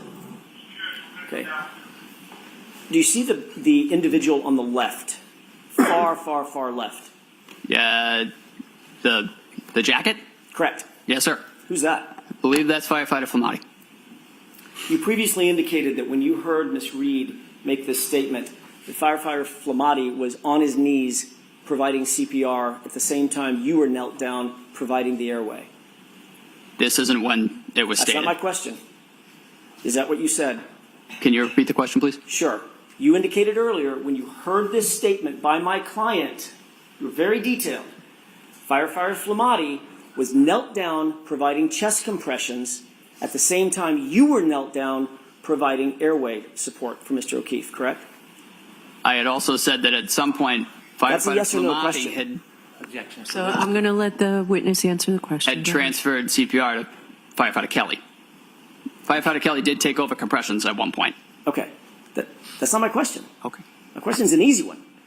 Did you say that when Miss Reed walked over to you and you had this dialogue with her, she made that statement that firefighter Flamati was on his knees providing chest compressions at the same time you were knelt down providing airway support? Yes, sir. Okay. Firefighter Flamati, your testimony, appears to be standing up right there, correct? Yes, sir. Let's play the video forward for just a second. Stop it. What did you see firefighter Flamati do just now? I believe he just knelt down. Okay. So at this point, he's kneeling for the first time, correct? Yes, sir. And he's about to provide chest compressions as your memory serves, correct? Yes, sir. All right. Let's go ahead and play it forward.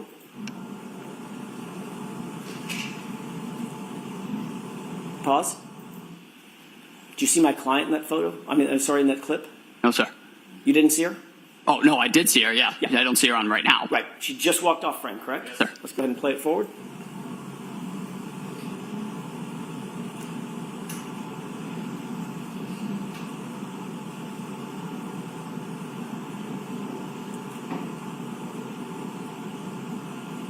Stop it. You see my client walk back into the frame. Yes, sir. At this point, you were watching firefighter Flamati. He appears to be now providing CPR, correct? Yes, yes, sir. Okay. And my client is nowhere near you, correct? At least for this clip. No, sir. Okay. Correct. And the clip that I just played before, the few seconds that I played before, nowhere near you, correct? Is that right? Yes, sir. Let's go ahead and play it forward.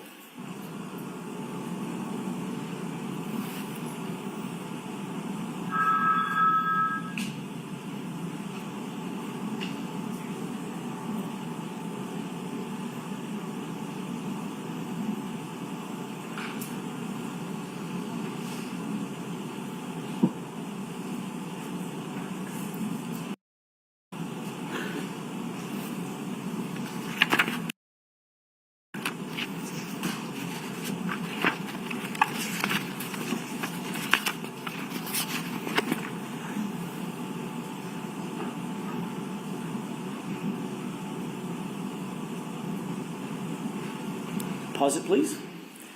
What do you see happening on the screen from screen right to screen left at this juncture? We're bringing in the stretcher. Okay, go ahead and play it. Pause it. Do you see where my client is right now? You back it up 2 seconds. Sorry, I lost With the view. court's permission, I need to ask the Yes. court's permission. Thank you.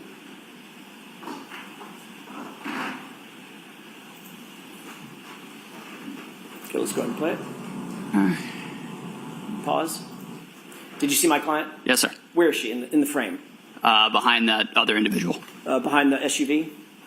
I believe she's in front of the SUV and behind the other individual. Okay. I meant the SUV, that's the white SUV that's in Yes, sir. the far distance. Yes. That's the back of the SUV. She's behind it, right? Correct. Yes. Okay. Not near you. No. Okay. Let's go ahead and play it.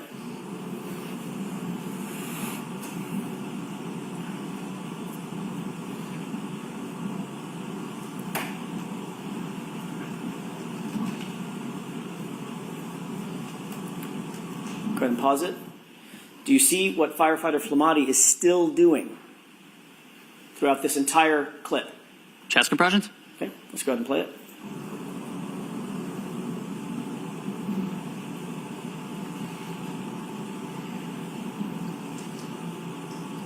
Pause. What's happening now? Where Mr. O'Keefe's on the scoop stretcher and he's being transferred to the ambulance stretcher. So that's the entire time Mr. Flamati, firefighter Flamati, was giving chest compressions. It's captured right here on this video, correct? Yes, sir. Okay. And now Mr. O'Keefe is up on the stretcher, and you are no longer knelt down, No, sir. and firefighter Flamati is no longer knelt down, No, sir. and you're now following the stretcher with, it looks like, 2 or 3 other EMTs, correct? I am not in that frame, sir. Okay, so you've walked away. Yes, sir. All right. Let's go ahead and play it forward. Pause it. You see where my client is? Yes, sir. Go ahead and play it.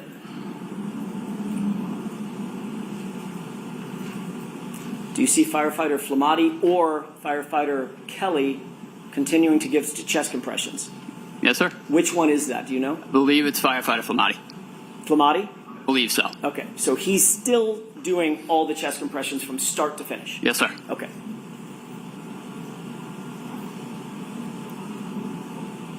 And what's happening right now? Now we are transferring to ambulance 1. And where's my client? Right front and center. May I have just a moment, Your Honor? Yes. We can realize that.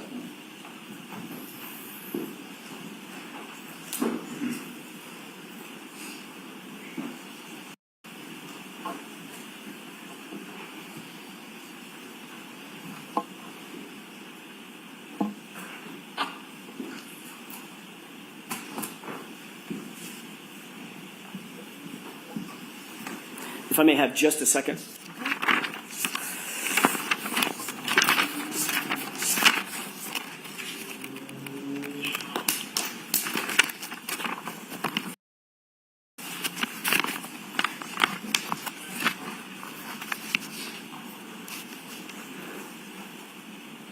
With regard, just a couple of more questions with the court's permission. Okay. I'm going to change gears with regard to what you talked about on direct examination the hypothermic conditions. You're not a medical doctor, correct? No, sir. You don't diagnose patients?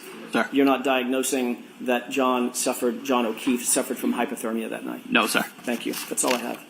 Any follow-up, Mr. Brennan? Please.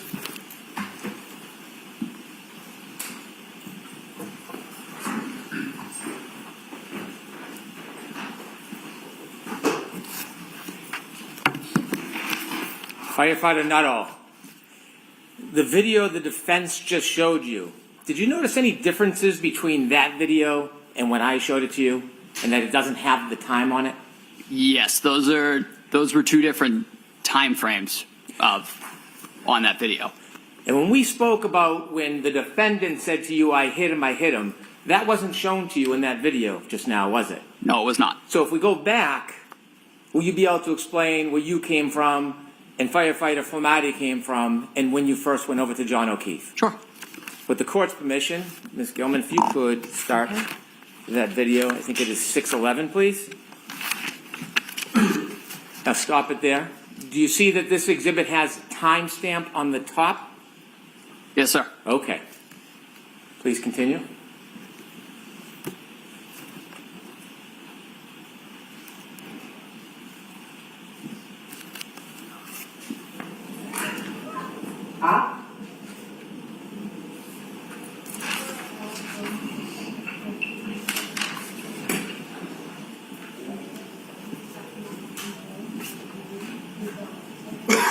Could you stop, please? Do you see the red lights on the left?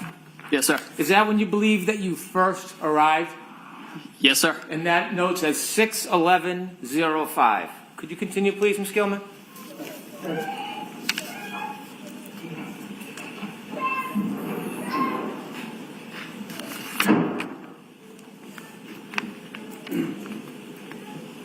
Please watch to the left.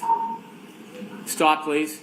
Is that when you first arrive and walk over to help John O'Keefe? Yes, sir. That's me. I'll note that the timestamp is 6:11:21. Okay. Continue, please.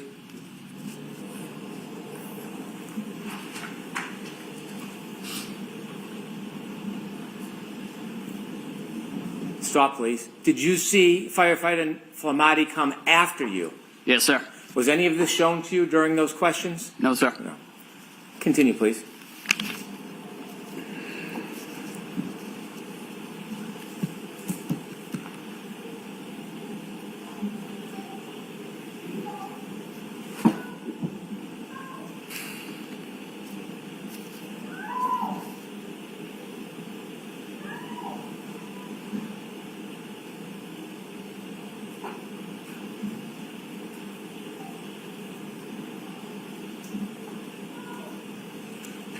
Stop, please. Do you see the defendant in that screen? Yes, sir. Do you see her moving from right to left towards you? Sustained as to the form. Okay. What direction do you see her running in that screen from right to left? She's running towards where the three of us are grouped. Okay. Please continue.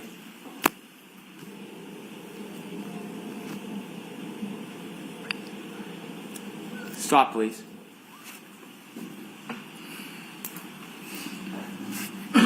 Is it at that time the defendant said to you that she hit him? Yes, sir. And you remember that? I do. Okay. I'm done with the tape. Thank you very much. Now, you were asked questions about your memory. Yes, sir. Okay. When you were asked the questions about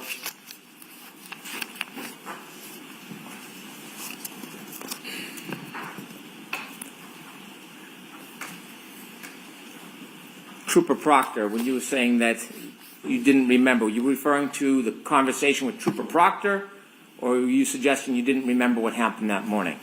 I don't remember the interview with Trooper Proctor. I remember it happened. I don't remember the substance of what was discussed entirely. I remember we discussed that morning, but... Do you know if that conversation was recorded or just a conversation between you and the trooper? I do not know if it was recorded. You asked questions. I want to ask you about questions on Mr. O'Keefe, and you mentioned that there was some type of blood clotting on the back of his head. Yes, sir. Okay. You noticed there were abrasions on his right arm. Yes, sir. You noticed there was a hematoma on the right side of his head. Yes, sir. Did you see any bruising on his right knee? Don't recall, sir. Did it stand out to you that all of his injuries, all of them that you saw other than the cut on the back of the head, that they were all on his right side? Yes, sir. Did you notice any hematomas on his left side? I did not. Did you notice any scratches or abrasions on his left side? I did not. Did you notice any marks that would be consistent with an altercation on the left side of his body? I did not. You were asked about the cause, and you said that you don't know the cause. You weren't there, were you? No, sir. You asked if it was consistent with being punched, and you said it could be. Yes, sir. Could it be consistent with being clipped by a car? Objection. Sustained as to the form. You were asked questions about clothing, Yes, sir. and you had at one point said you thought that Mr. O'Keefe was wearing a winter jacket. Do you have any memory that when you first got there, or when you first got there, do you have any memory whether there were any towels wrapped around Mr. O'Keefe's head? I remember there was a white cloth of some sort on the scene. Okay. And when you were asked about your memory regarding the clothing, was the clothing of what was utmost importance to you at that time? No, sir. And why is that? I was, again, focused on Mr. O'Keefe's airway and ventilation. Okay. And when you were asked about the clothing, do you remember if you added anything else about your certainty or uncertainty about clothing when you previously gave a statement or testimony? I believe when I testified last year, I did note I had no part in removing any articles of clothing or anything like that. That was not my job in the back of the truck. Do you remember any recognition of the fact whether you were certain or not about clothing? Repeat the question, sir. I'm sorry. Well, is there anything that would refresh your memory about what you had said about clothing? Objection. Ask a different question first. You had mentioned that you had some difficulty about clothing. Do you remember what you had previously said? I remember there was some difficulty of getting the individual's fingers through clothing just because they were so cold. They were difficult to manipulate. Just they really was not conducive to getting clothing off easily.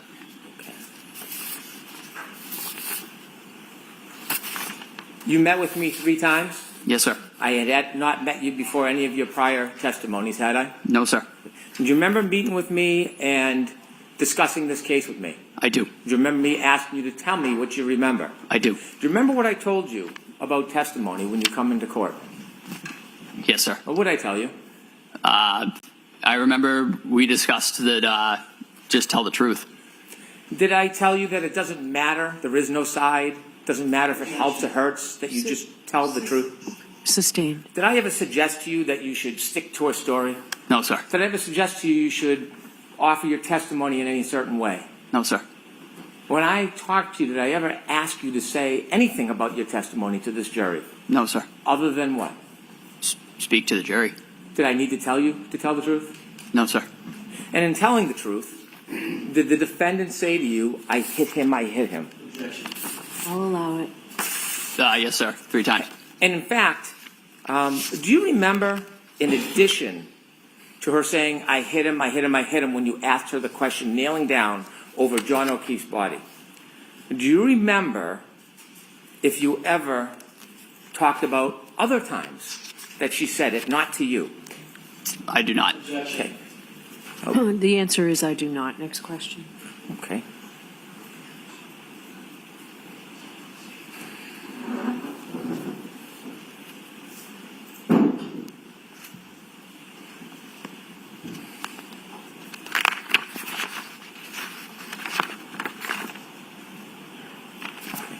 Do you remember testifying previously in this case? Yes, sir.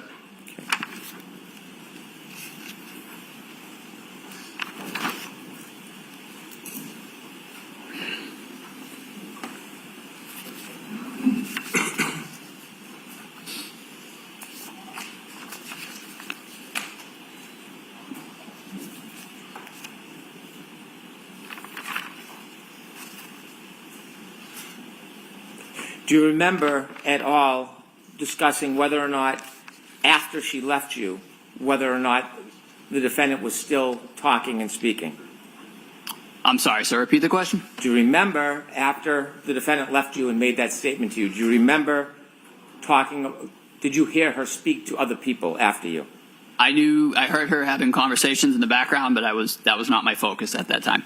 Okay. And during those conversations in the background, did you hear her talk about that same issue again?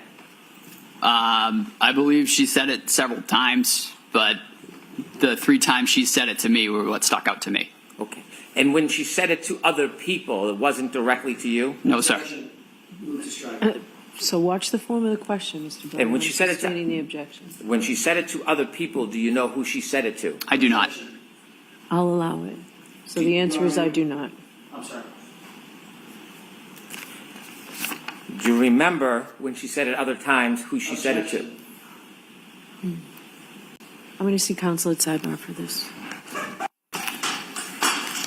Sir, after the defendant came over to you and spoke and then left, do you remember hearing her make further statements? Yes, sir.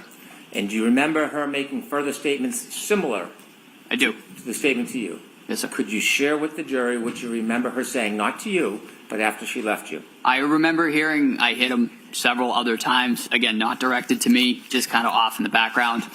I'd like to reiterate, we were really focused on the patient at that point. We were trying to provide care. Thank you, sir.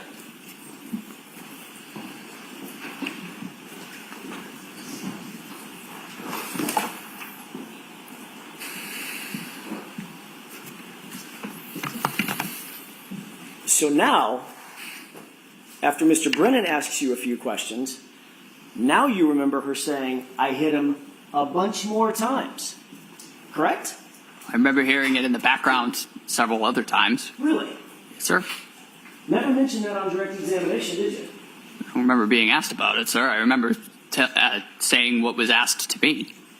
You were asked, did you ever hear the defendant, Ms. Reed, say anything about I hit him?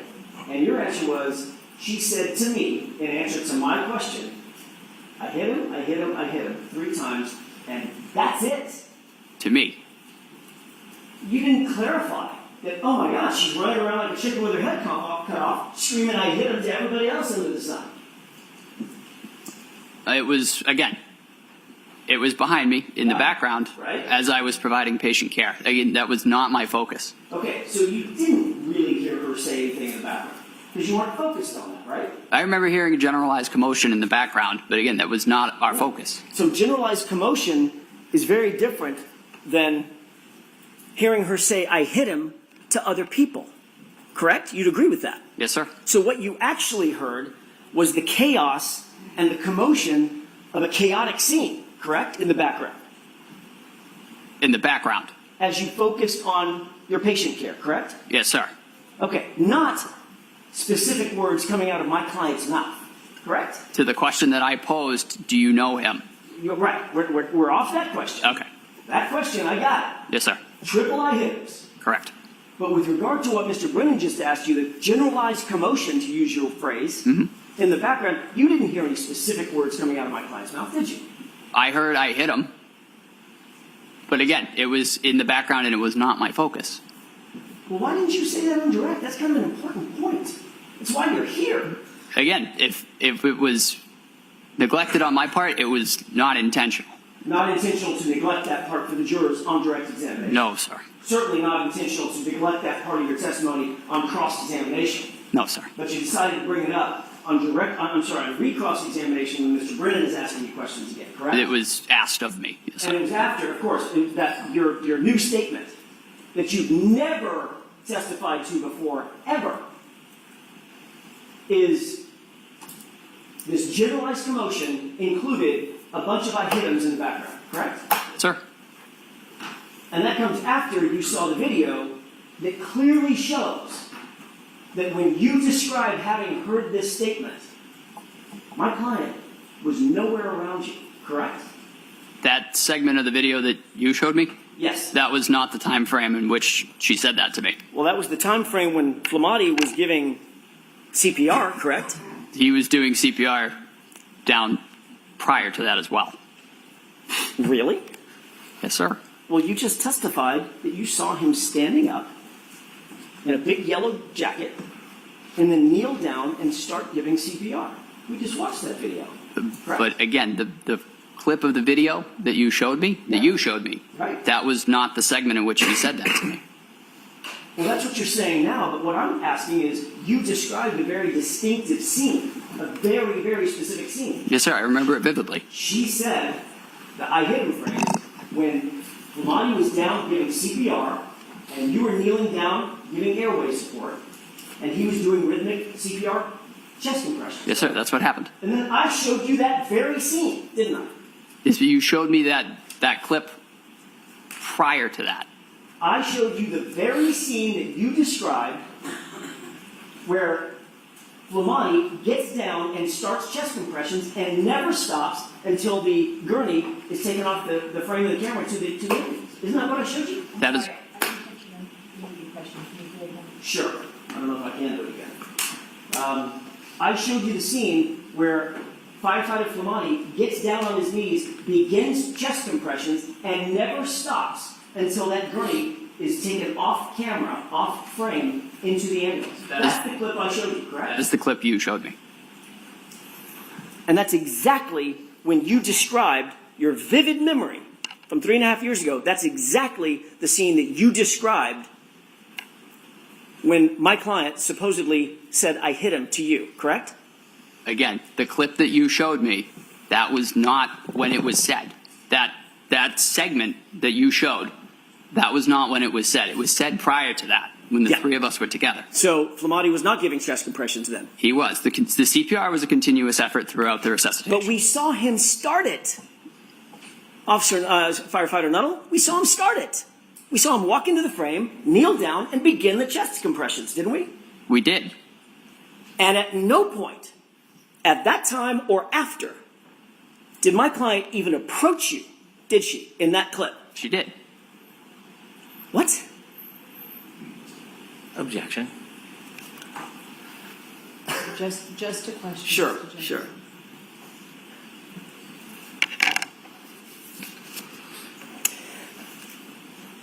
Do you need to see that clip again? Yes, please. We're not going to show the video again. We've seen 2 videos. Which one is marked? The The Commonwealth. one with the timestamp in Right. the top? It's the exact same video. One has timestamp, one doesn't.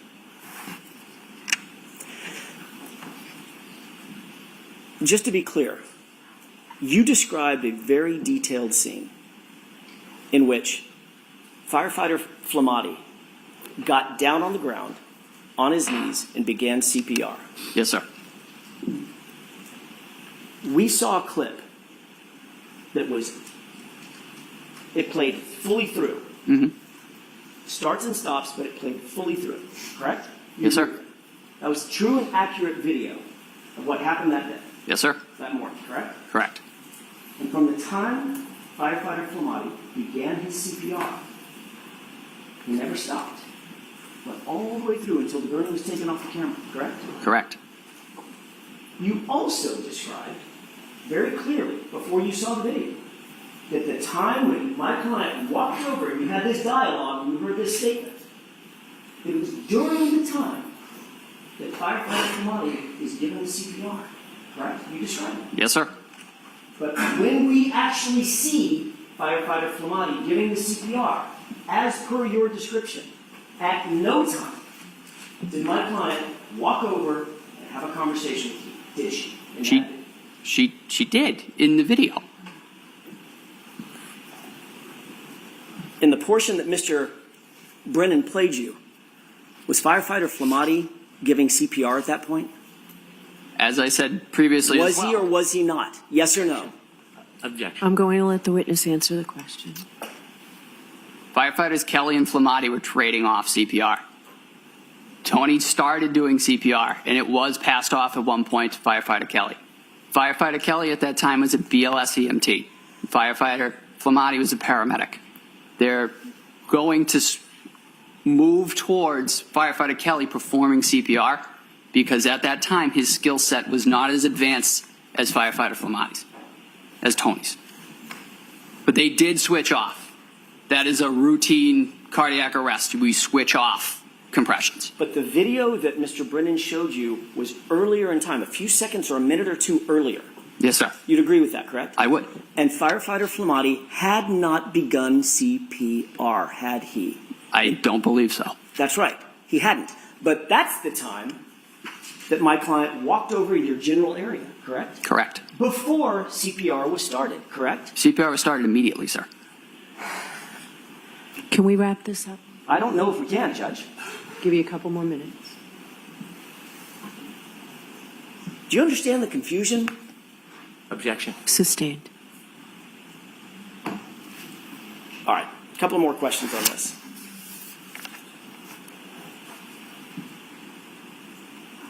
The video that Mr. Brennan showed you, Yes, sir. and you pointed to and said, oh, that's the time when she walked over and said the statement. Yes, sir. Remember that?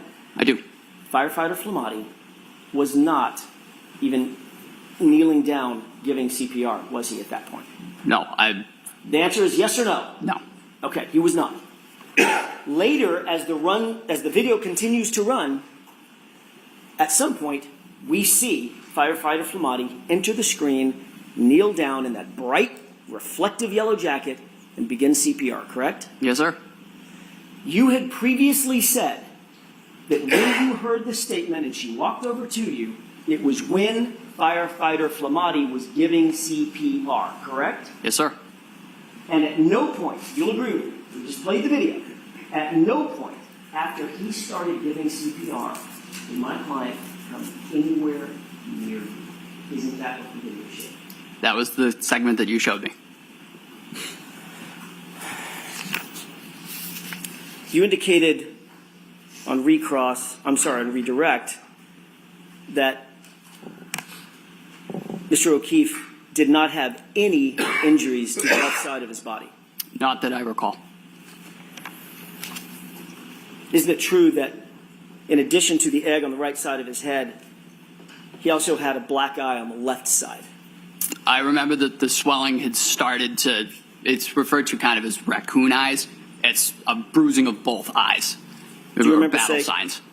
Do you remember saying, in answer to the question, did it look like, in addition to the egg on the right side of his head in the front, did he also have a black eye on the left side?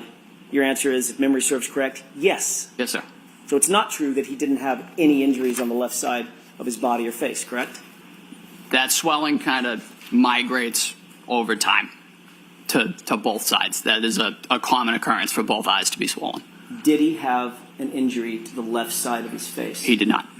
Did he have a black left eye? Yes, he did. Would you consider a black eye an injury? Yes, sir. Let me ask you the question again then. Did he have an injury to the left side of his face? Yes, sir. Thank you.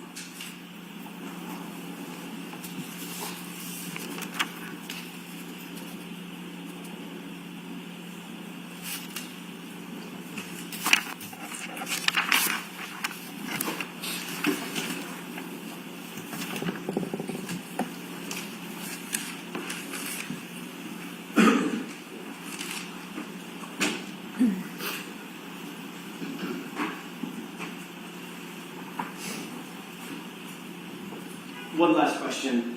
You indicated that it was a chaotic scene outside on that front yard. Yes, sir. Fire engines, ambulances, patrol vehicles, engines running, diesel engines, flashing lights, people screaming, people talking over the howling wind, correct? Yes, sir. Did you ever see the homeowner come out the front door? Don't recall. You don't recall, or he didn't? I have no idea who the homeowner is. And you never saw anybody come out the front of the house? No, sir. That's all I have. One issue. Briefly. I want to see counsel at sidebar.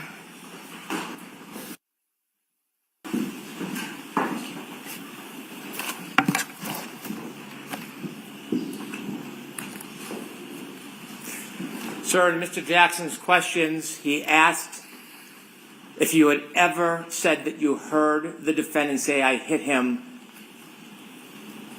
separate from when she approached you. Do you remember previously testifying that you heard her saying, I hit him in the background, separately from you? Yes, sir. You remember testifying that before under oath Yes, sir. in court? I do. Anything, Mr. Jackson? Can I just a second, Your Honor?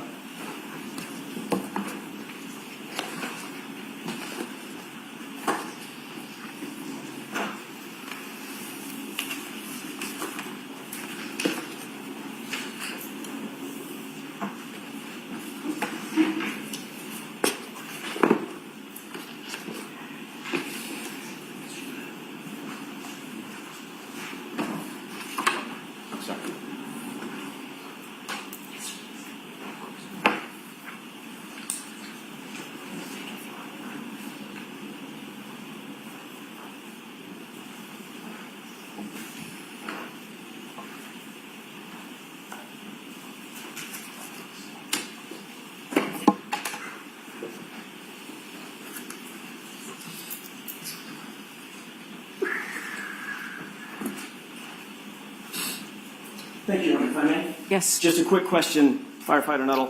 When you were asked to recite your memory of that day on February 8th, 2022, just 10 days after this incident, did you ever say that you heard in the background, I hit him over and over again? I don't recall. All right. When you testified at the grand jury, last question. When you testified at the grand jury, did you ever say that? I don't recall.